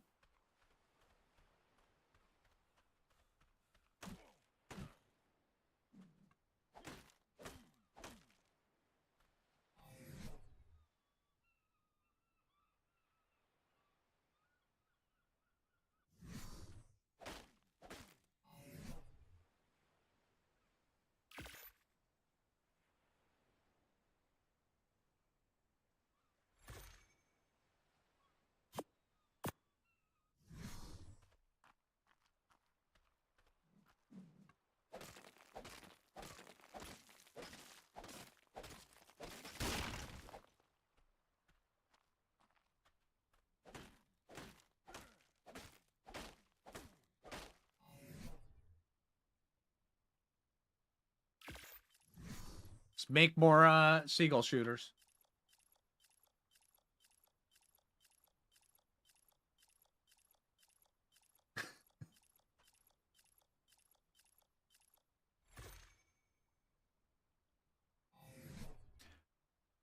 Okay, and this one's getting ready to break, so we need to make sure that we're getting prepared to replace that. Okay, now we've got a lot of extra wood. I don't think we need this much wood, so we'll just throw that on the ground, much like our broken tools and our broken dreams. So we just keep going on, and then you just keep on keeping on, and let's go take a look and see what effect the pocket bacon had on the local wildlife over here.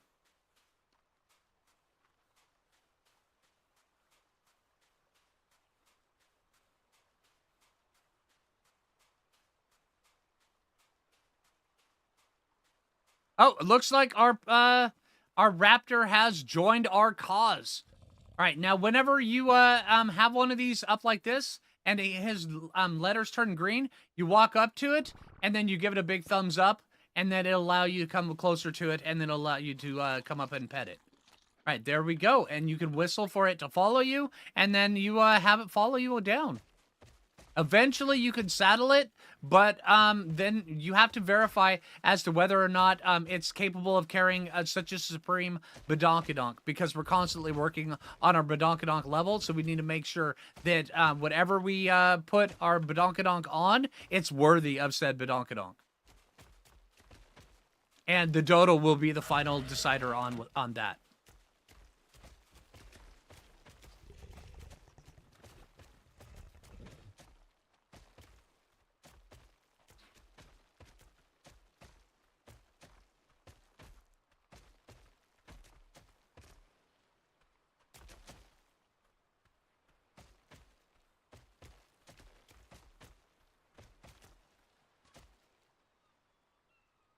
All right, let that wind catch up.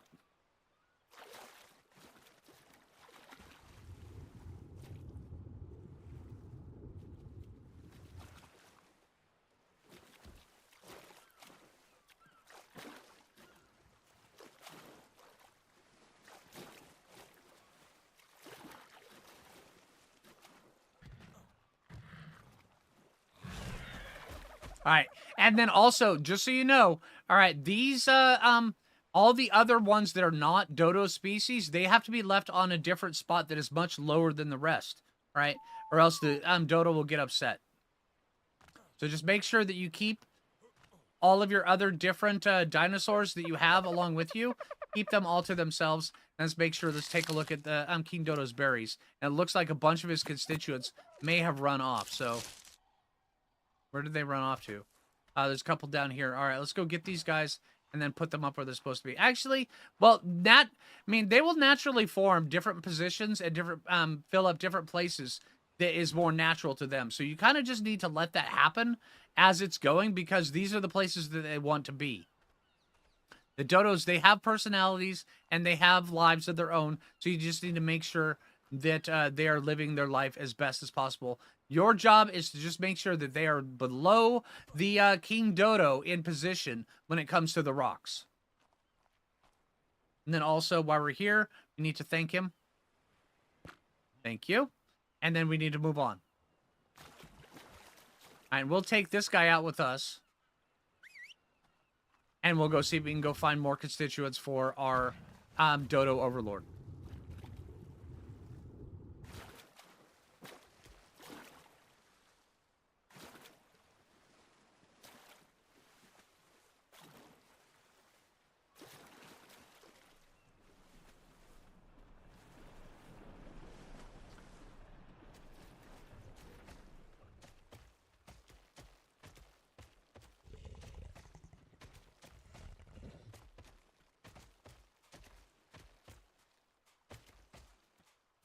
Okay, remember, Raptor, gotta laugh, but since it is Tuesday, we can't tame this guy, so we've got to shoot him.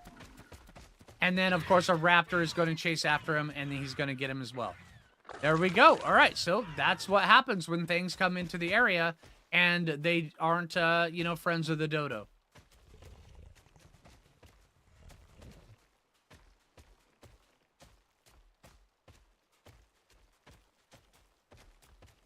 All right, now there's another type that I want to talk to you guys about when it comes around to that aren't pocket bacon lovers. Now, we call them vegan dinosaurs, and they're kind of, you know, well, you have to handle them differently.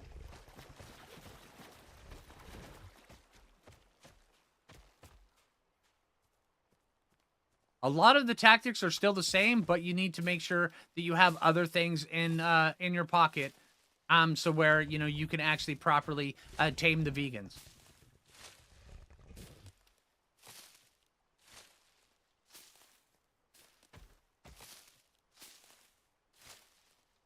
And just remember, in this game, there are two different types of dinosaurs. There are bacon lovers, and there are vegans. That's really about all there is. So just make sure that you plan accordingly for whichever ones, and then just make sure you eat all your seeds at all times, and then also a whole bunch of other ones. So remember, we have to eat all of these berries as much as possible. There we go. Oh, you have a level. How's your badonkadonk? It's fine. We'll give you a little bit more health so you'll avoid a stroke.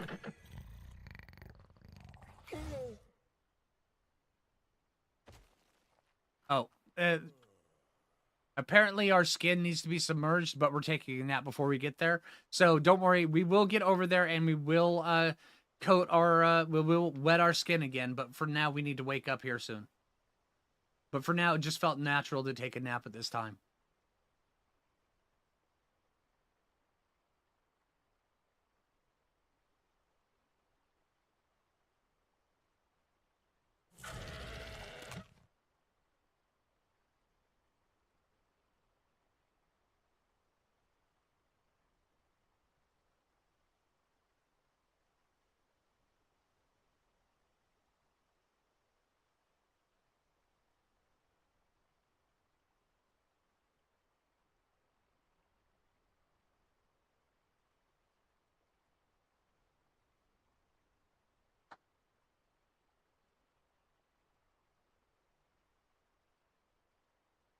Okay, and so naturally, our water ended up getting that. We see there's a part of we can kind of transfuse some of the water from the beach into us as well while we're sleeping on it, which is another reason why we stay on the beach as much as possible. Now let's get back down in and let's coat our skin a little bit, and then there we go. And also while we're here, we can fill up our water jar. And then watches our raptor friend eats the local wildlife. And poops on his head.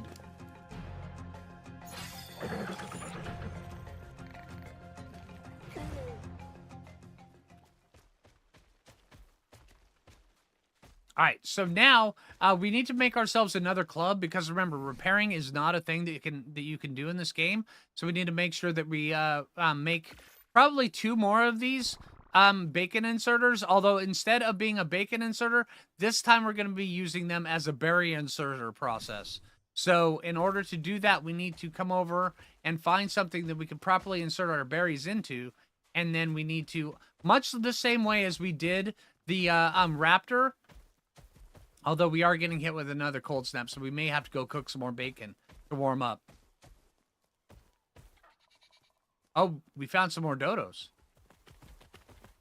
All right, we have to check the levels of these dodos, make sure they're not higher level than the ones of our king dodo.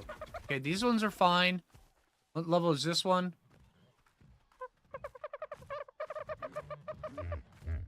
Okay, these are all fine. They're allowed to live. Remember, if they're higher level, you have to get rid of them, or else your king dodo will be upset.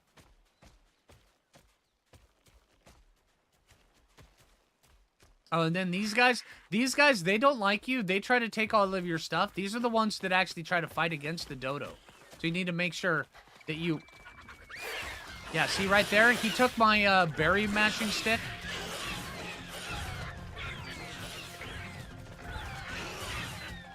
But my raptor's trying to get it back for me.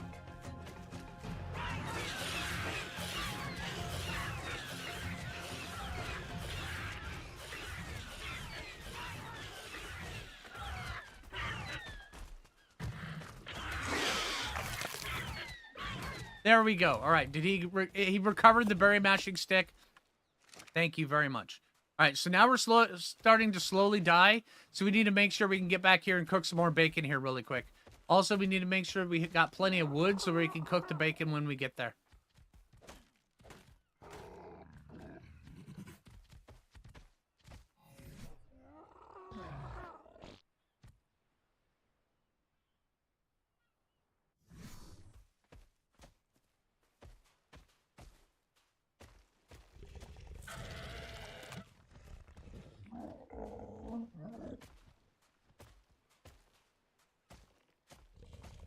All right, let's queue up our badonkadonk, see if we can actually craft a bed. No, we can't yet.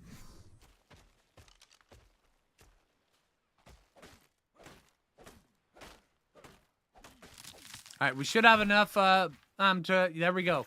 Now we can stuff that into our badonkadonk and have it come out as a bed. And see, right there, as we're walking, we slow down so none of that seeps out.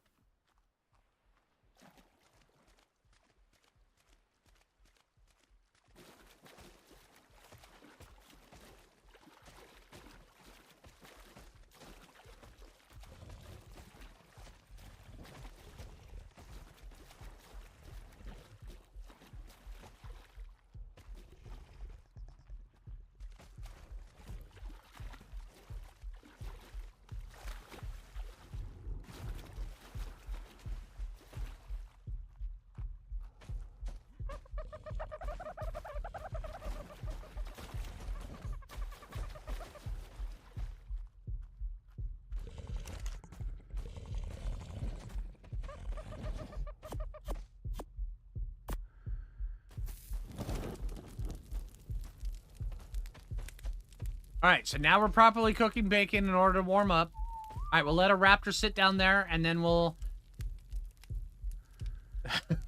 and then now we'll just kind of sit like this. All right, so as we're cooking our bacon, and now time for another out-of-character experience. How's everybody liking the stream? I can't believe we're getting hit by all these cold waves. I'm trying really hard to roll with it, but yeah, come on. Hey, Anna. Am I nervous about the 5 tame boss battle? Yes, very, very.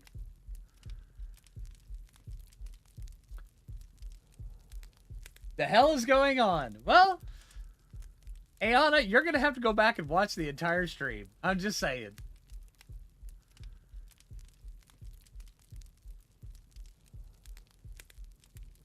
We're about to go, we're about to go force our will onto a vegan on the island. I'm sorry. We're going to use it with a club. Yes, Ayana, I covered exactly what is how you're properly supposed to create your characters in the beginning of the stream. One slider to the left, the next slider to the right, all the way down. That's the way it has to be. It's a defense mechanism.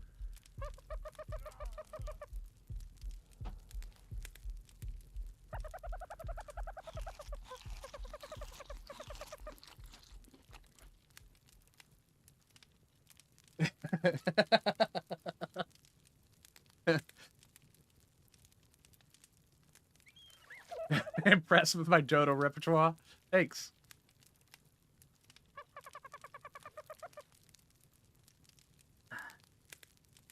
And I have to minimize the amount of times I do the out-of-character thing. As I poop on our bacon.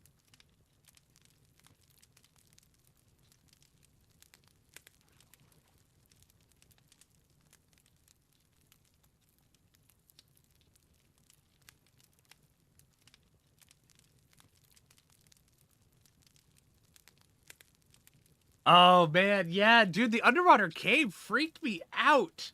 And then I was getting ready to go do the boss fight, which is, and I'm like, don't I need the artifact of the pack? Which is why today's video is artifact of the pack, because I forgot I needed it.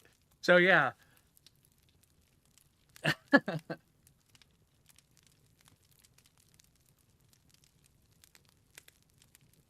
Hey, Anna, you spelled them wrong. It's H-A-W-T, pants.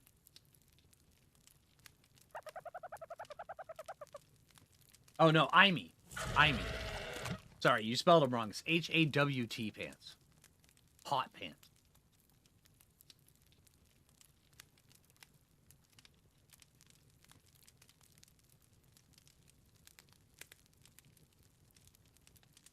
There you go, Thornfoot. Yep. All right, looks like the cold snap is starting to go. We'll pick back up once I'm no longer Snowflake.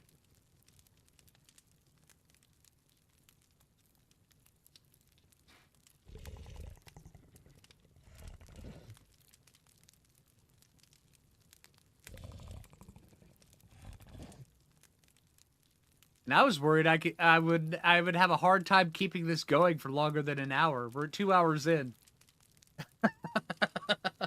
I'm just getting started.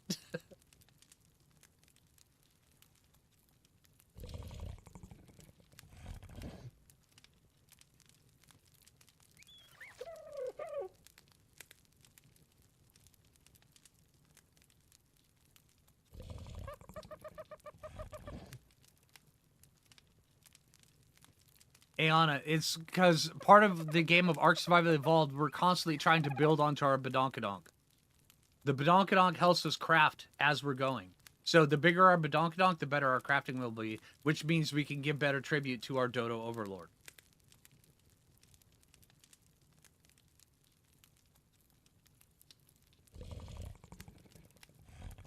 Yeah, there's a few times, Java, where I have just been, I've had a hard time not laughing at what's going on.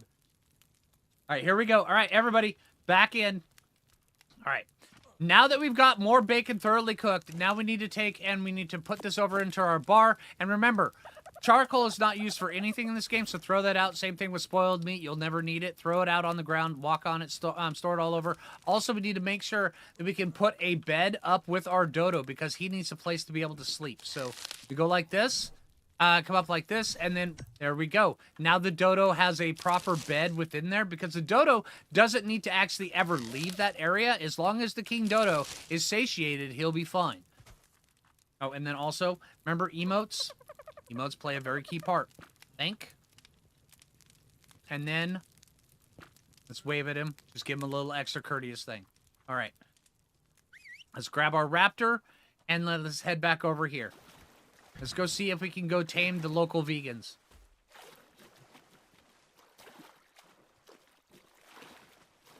We've already figured out how to tame the bacon lovers. Now we got to work on the vegans. Once you guys see just how simple it is for the vegans, it's almost the same as the bacon lovers.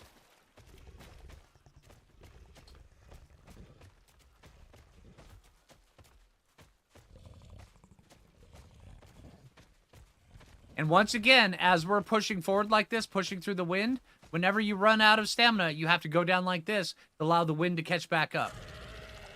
And once again, it doesn't do anything, but it does make us feel better. And that's the important part.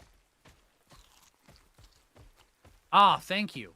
Rain is coming on, so we no longer have to wet our skin as much. Also, if you're in the rain and you want to fill up your water flask or your water jar, all you have to do is extend your hair out a little bit and make it into a funnel, and you can funnel it into your a water skin. So like this.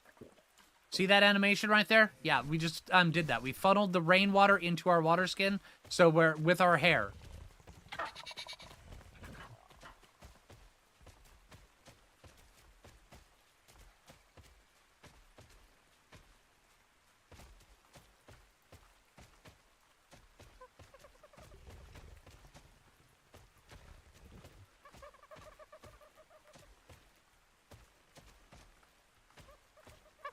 All right, so now we've got this guy over here. What we want to do is since we don't really want to kill this guy, what we want to do is we want to forcefully insert our berries inside of this vegan here. All right, so what we got to do like this to make it our friend. Okay, this guy's actually pretty easy, so we want to make sure that we turn our raptor on passive, and then we go like this. And then there we go. Now we start just beating him, and we start forcefully inserting the berries inside of his system.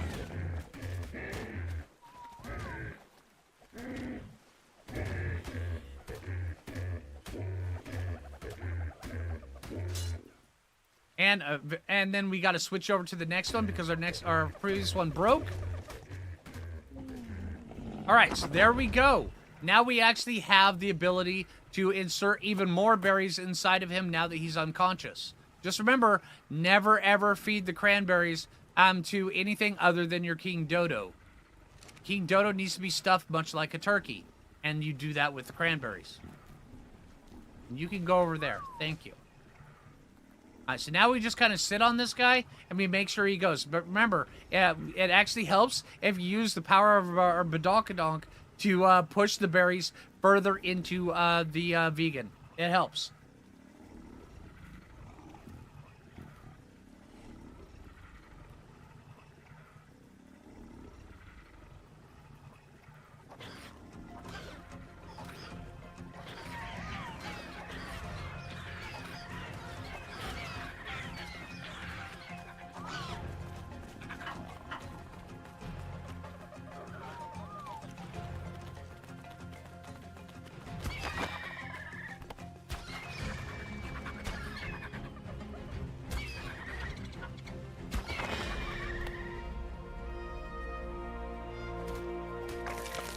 All right, remember, when it comes around to the differences between bacon lovers and vegans, there's really no difference. It's just life choices and how they evolved to live their life. It's fine, and both of them actually have benefits that you can get.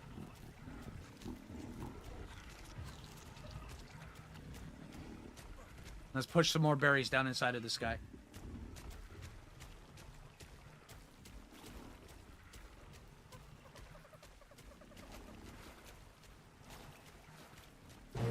There we go. Okay, now we've got this guy up and going. Now, if we wanted to, we could get these other ones, but then again, that's going to be a little bit too much for us to deal with. So we're just going to leave them here, and then we're going to thank the ground a little bit. Now that we've got this guy like this, we want to make sure that, once again, you emote, and then you say yes in approval, and then he'll be able to come with us. All right, so now that we've gotten the ability to get a little bit higher up, but what we do is we want to go like this, and we want to go down through here, and then we want to use some of these meaningless points, and we're going to go and see if we can make a saddle for one of these guys. But before we can make a saddle, we have to go get dodo approval.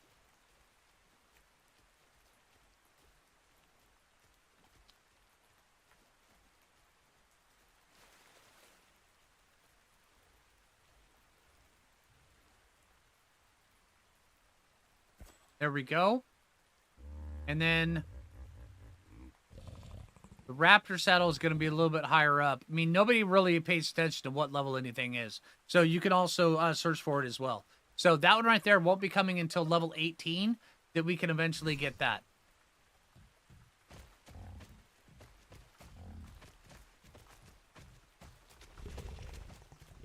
All right, so now we have to... Oh, yeah, and also, since you cannot repair anything in this game, you have to take and throw that out on the ground and put a new one in its place, which is why we crafted multiples of them in the beginning.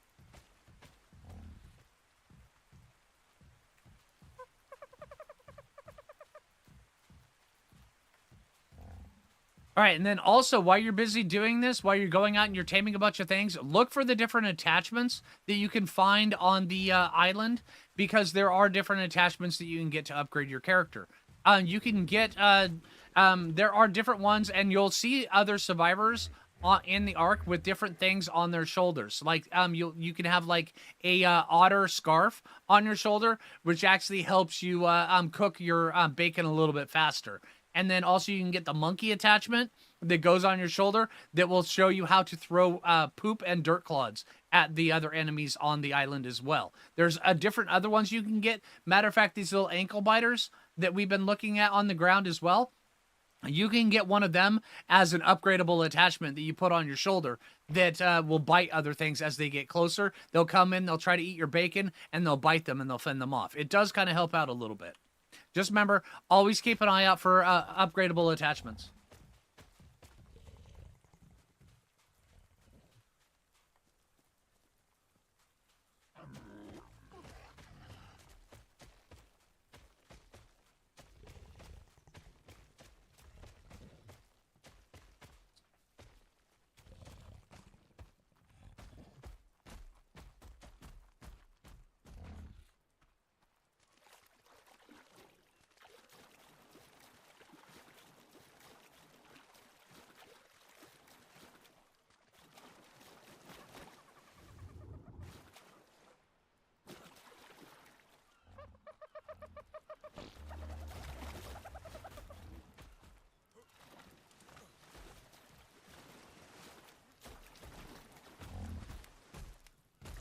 All right, now that they're there, we'll just let them sit. Now we have to come up here and we have to ask the King Overlord Dodo if we can properly, make a saddle. Now, how you do that is you come up like this, and you make sure that you bow to his dominance, and you be very, very submissive as you're going. Now, as you're looking through like this, you have to go like this. If he just stares on blankly, he'll allow you to do it. But if he looks at you and he scowls, you have to wait until he just stares blankly. If there's no reaction, that's a good reaction. And you have to give this at least 30 seconds to look at it. If he looks at you at any time during this, you have to reset it and go for another 30 seconds. So far, it's so good. Our dodo seems to be impressed with us.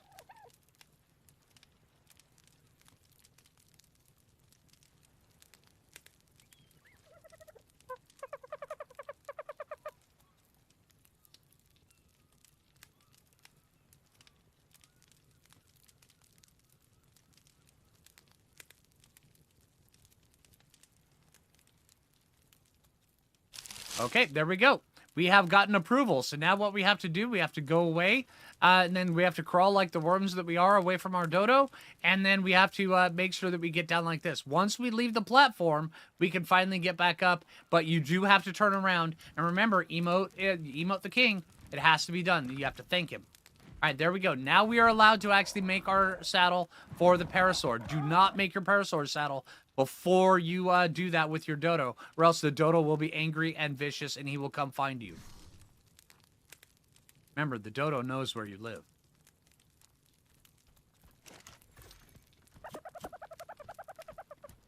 All right, let's go make this. Let's get this guy following us. We'll leave the raptor here, and then...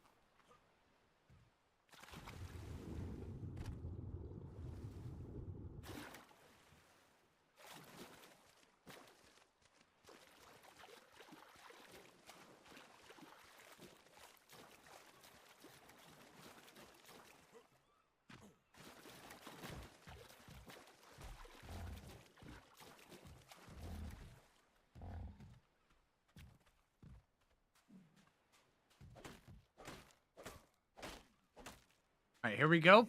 Now we should have enough. And we are set. And you know what? As we're getting a little bit closer, I'm just going to take this one. And this one's almost broken. So I'm just going to I'm going to throw away the old one because it's no longer good. And I don't like it anymore.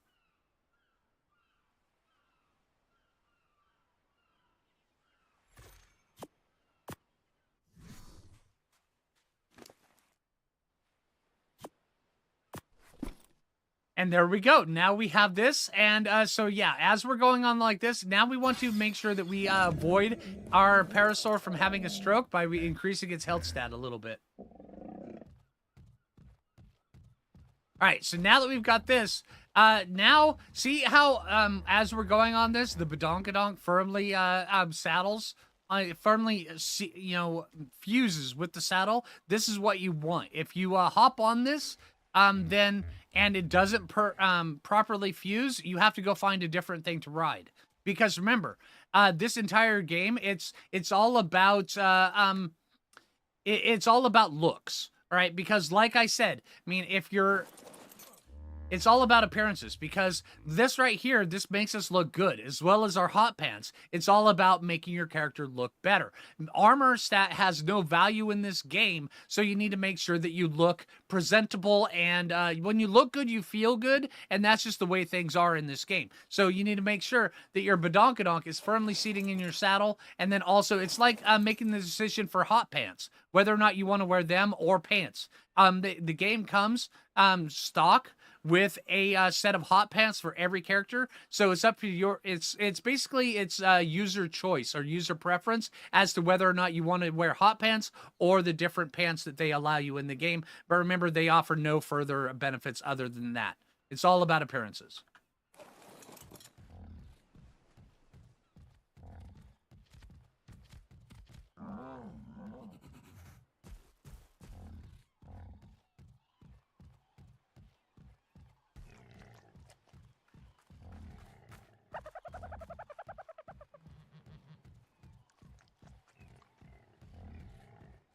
All right, so now that we've properly shown how to tame the two primary sources of dinosaurs, both the bacon eaters and the vegans, now we need to go determine about the alpha predators, like the T-Rex. The T-Rexes, you tame them a little bit differently. You have to go up to them and you have to challenge their dominance. Now, what happens is when you challenge their dominance, there'll be two different things.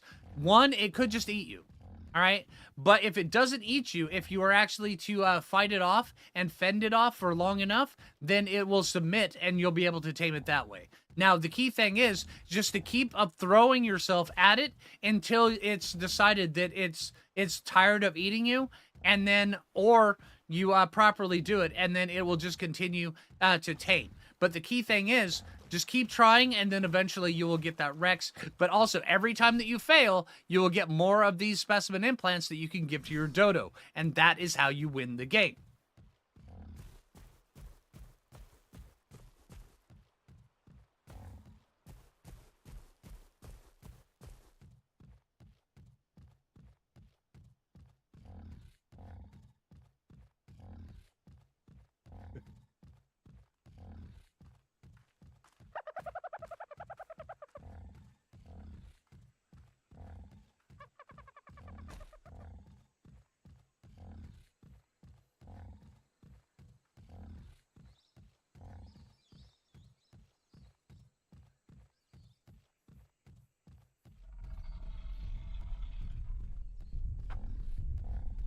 All right, and here's also another interesting vegan. Yes, they are vegan, but in order to tame this, you have to properly adjust your diet for the next week until you can poop bigger than it can. If you can't poop bigger than it can, you can't tame it. But once you do, he'll literally just bow down and put it. He'll help you craft the saddle.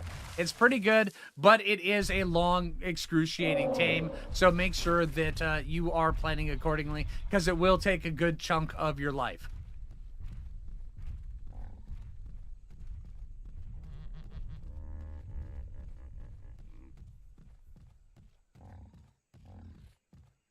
But when you're going and you're trying to set up so where you can actually poop bigger than it can, you have to make sure that you eat the proper ratio of berries, meat, bacon, and then also there's certain specialty foods that you can get when it comes to corn. Always make sure you have corn in that extra large poop.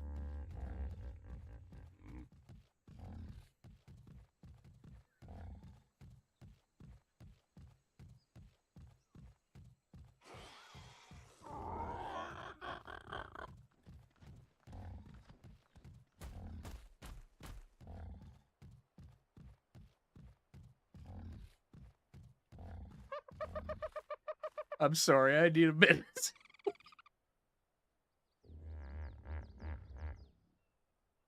Okay. All right.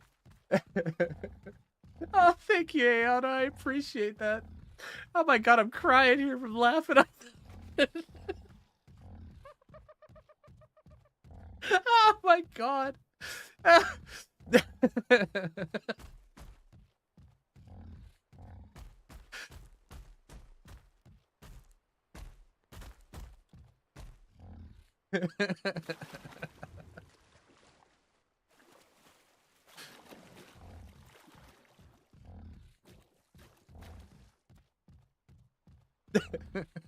Oh, and here we are. We see another Oviraptor up in the distance. Make sure that you laugh at it every single time, because remember, they're silly and they're stupid and they're the little jokers of Mark.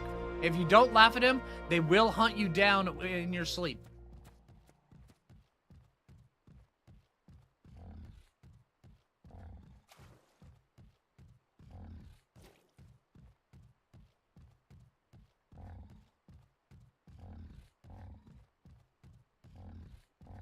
Thank you so much, Ayana. That was awesome. Thank you.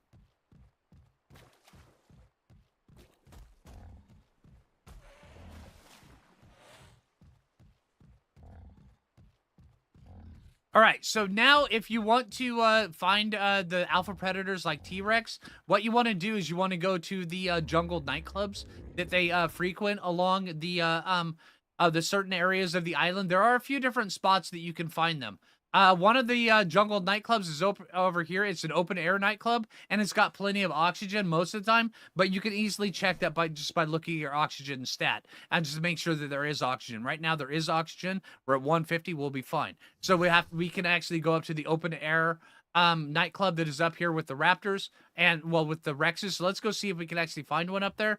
And then if we cannot tame it, then don't worry. We will end up having an additional implant that we can give to our dodo.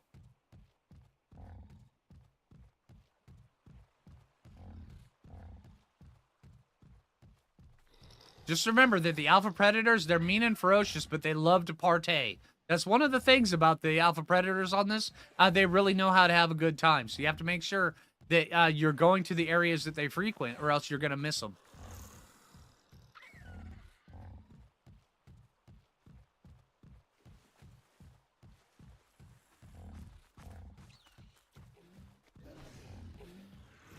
All right, there is an alpha. Those are untamable, so you need to make sure that you run away from them because they like to partay a little bit too hard. So you need to make sure that you keep your distance.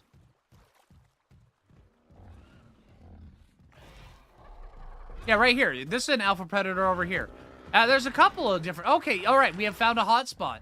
Right, apparently they've set up a mobile nightclub right around here. So here, let me show you exactly how to do this. This may end bad, but we need to make sure and see if we can actually, let's go find a Rex. Let's do this properly on a Rex and see just how this works. I want to show you. All right, there's Raptors here.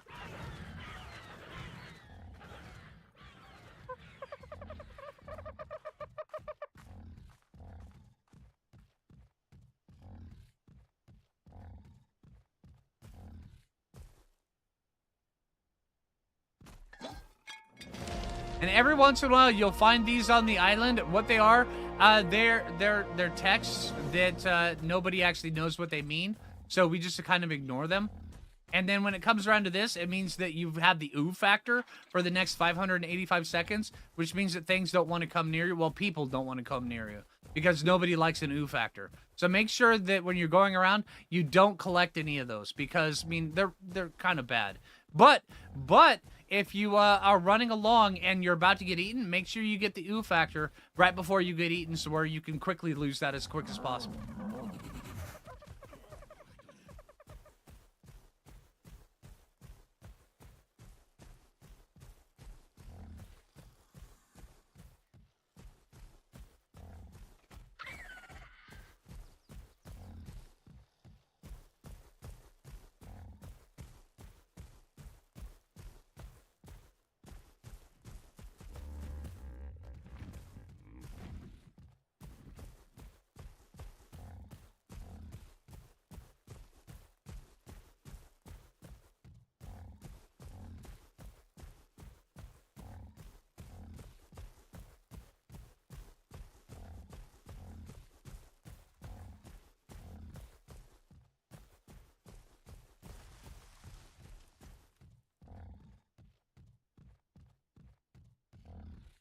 All right, and always be on the lookout for more additional spots that you can move your dodo to.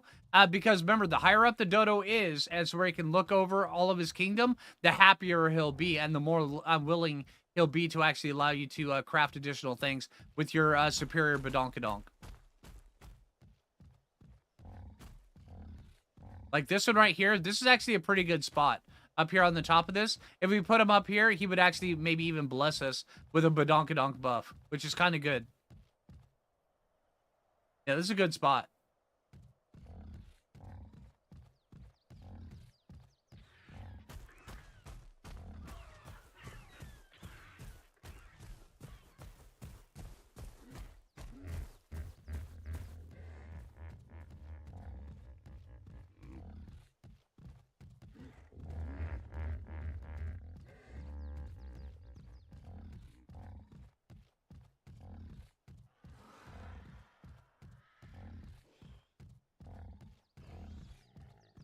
All right, and then also, as we get a little bit closer over here to the redwoods, there's a couple other different, rather overpowered creatures in here, like the the Thalasio.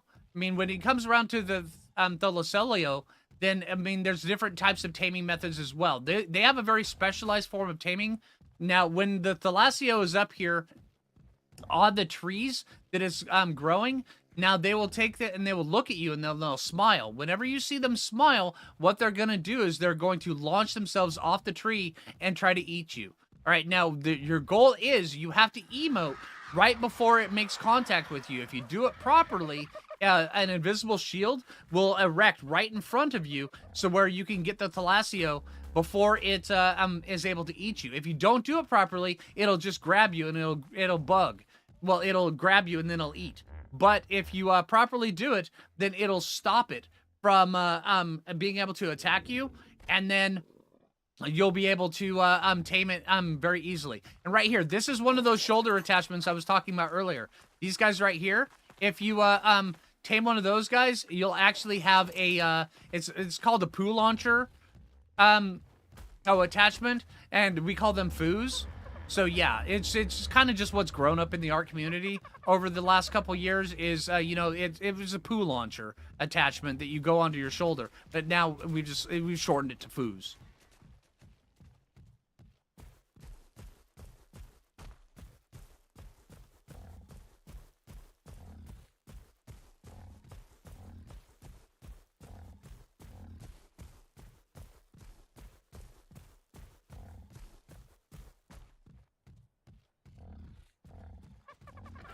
Oh, here we go. We've got some raptors. All right, let's see. We're just gonna leave them. I want to get over here and see if we can find one of the Thalassileos, and then see if we can show you guys how to tame it. If I can do it properly, I'm not sure if I can.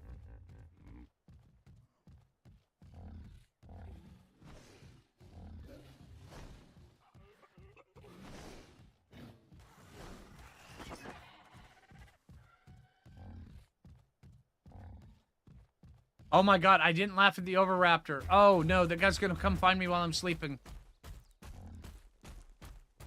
Alright, now these guys right here, the trikes and stuff like that, I mean, you guys saw what I did with this vegan dinosaur. Well, it's much similar, but as you get a little bit higher level and things get a little bit tougher, you're just gonna have to keep clubbing. That's the key thing, is make sure that you just get bigger and better clubs, and then just keep clubbing as much as you can. But also remember, these guys, they can't be held with the Dino Stopper 3000.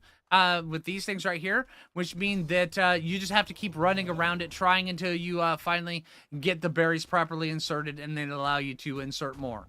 Yeah, just keep clubbing. Don't worry, it will happen. It will allow you to do it. Every failed attempt just allows you to have more of the specimen implants. And remember, specimen implants is how you win the game.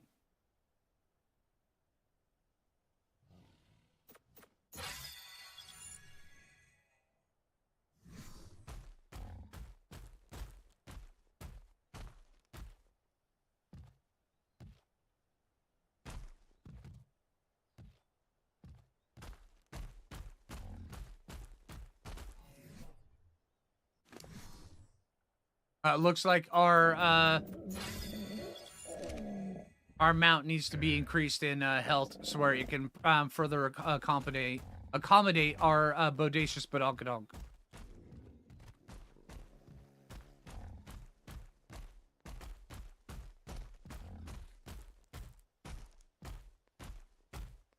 See if we can get down here.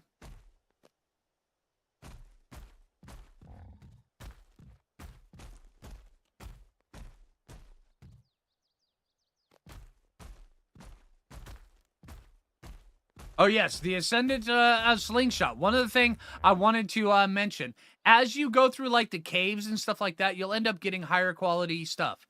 All right, now one of the things that you want to do is say things like the lower level stuff. I mean, you can get some of the higher level stuff as well, and that's good and all, but really what you want to get is the highest quality of the lower level stuff, just because it makes I mean, it's better. You get it early on, so it's actually further improved. So as you get higher quality things like this stone hatchet right here, it's actually better than the metal stuff that you'll eventually get later on. And then also like the slingshots, these right here, they will help you out as well as you progress. So make sure you collect as many of these you possibly can, because while the club allows you to insert berries and bacon at a distance, well, at up close, the slingshot allows you to insert bacon and berries at a distance, and it allows you to actually do it while you know, kind of in style. So yeah, and it's all, remember, this game is all about appearances.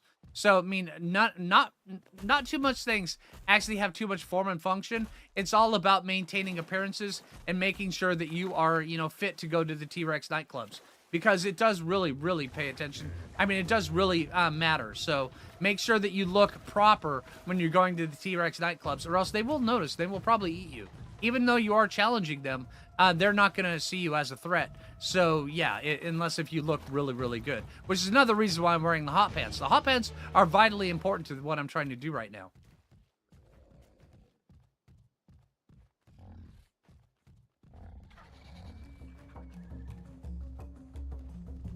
All right, now as we're going through here, there's a bunch of different things that you need to pay attention to. There's a lot of really angry stuff in here. Now, what we're going to try to do is we're going to try to kind of bunny hop our way through here a little bit, just where we can avoid some of these things. We call them terror chickens, and they don't like to bunny hop. So another key thing is you can go through, you can dance a little bit, and then you can do a little bunny hop motion action, and they do not like motion in the ocean. So they, oh, there we go. All right, we met our first Thalassaleo, and then we didn't emote properly, so it's gonna try to eat us. All right, I think we may have met our match here. Let's see if we can actually, there we go. Now he's running. All right, let's see if we can rinse and repeat and get a proper Thalassaleo. No, he's coming back. Oh no, he's gonna eat us. All right, see if we can get this guy. Nope. All right, we're gonna have to run and rinse and repeat.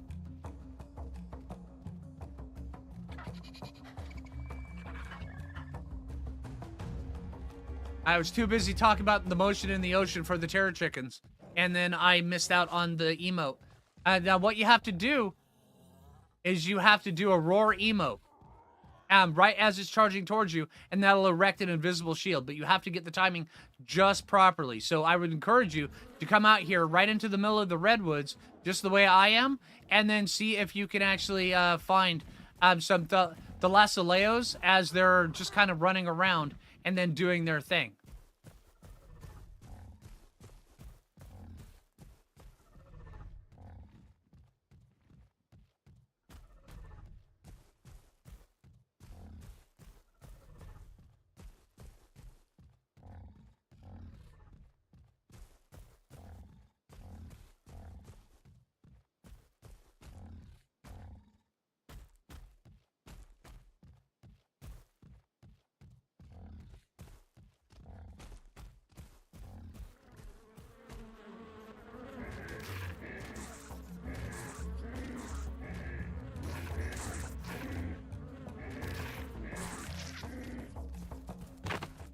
All right, let's see if we can find one.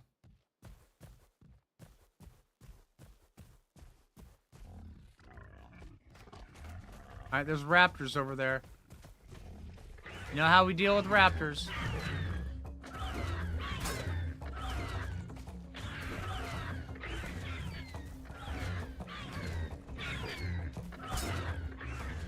There we go. Out of sight, out of mind.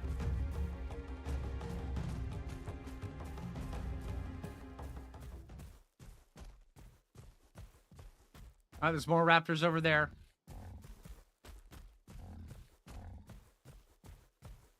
I'm trying to see if I can find another Thalassaleo before we move on to other things. It's just a shame that I ended up missing that one. I really wanted to show you guys the proper way of taming a Thalassaleo.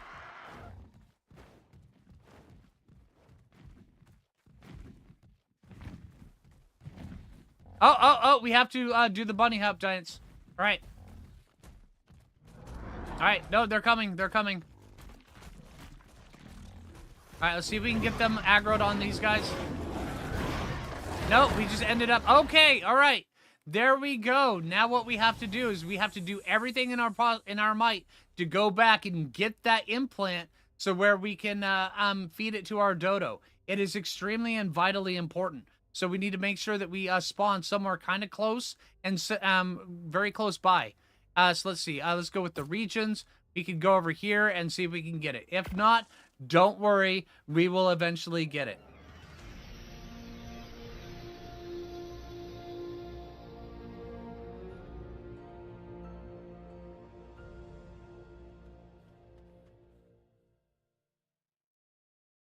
Or it could spawn us right down here.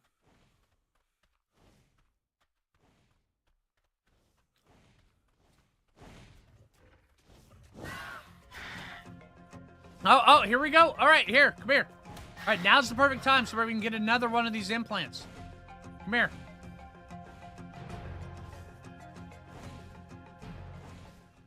Well, actually, let's go back and rinse and repeat. Let me show you a couple different things as well to help out with the implant procurement. All right, let's put our implant down here so where nothing else can get it besides us, but we're probably not going to be able to come back. And remember, we're at home in the deep water because this is where we come from, and this is where everything evolved from. So you really don't have to be too terrified of too many scary things down below in the deep water. It's really, all it is, you know, it's fine.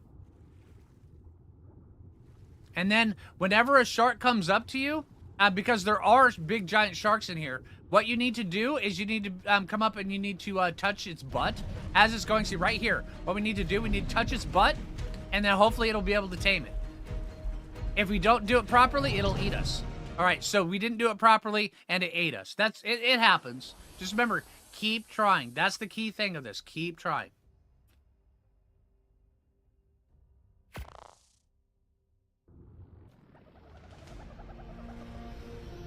All right, now we're back here with the dodo. All right, now we have to come back out like this. We have to make sure we close this up, come back down here, and then we offer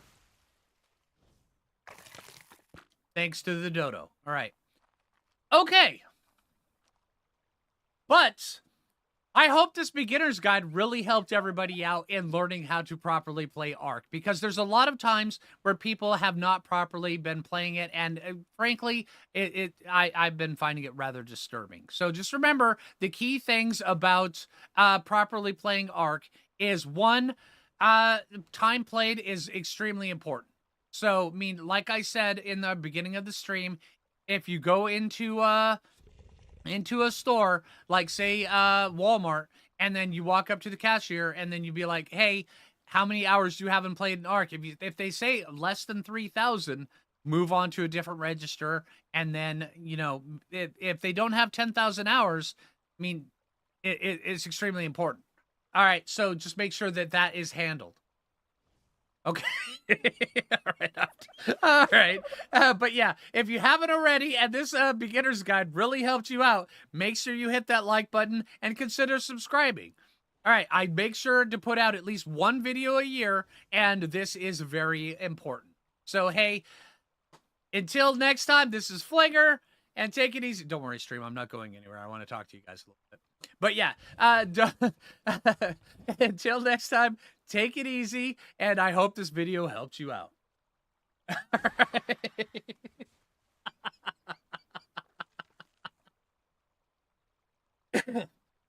Oh, man. All right, so what did you guys think? Happy April Fool's Day, everybody! I'm surprised on how long it took some people to figure out it was April Fool's.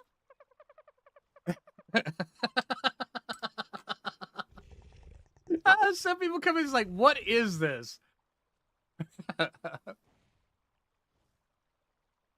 Yeah, there's a couple times I was just cracking up. I mean, the Badalkadonk, I'm sorry, that was just hilarious. And then, oh man, the Bronto? Holy crap, that was great.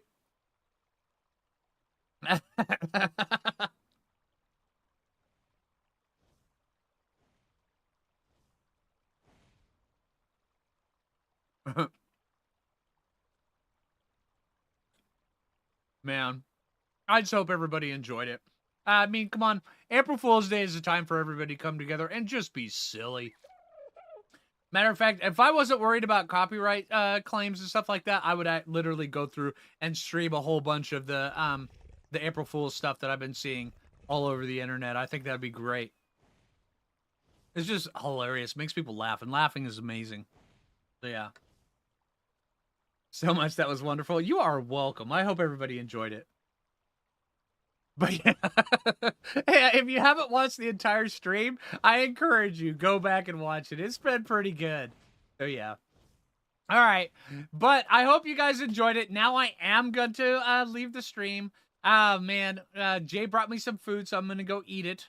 And yeah, you guys have a good rest of your day. I really hope this stream made you guys smile, laugh a little bit, and maybe lighten the mood on, you know, everything that's been going on around everything. I just hope you guys, you know, have a good day. All right, so hey, if you haven't already, like, subscribe, all that, follow if you're over on Twitch. And yeah, until next time, this is Phlinger, and you guys have a good day, all right?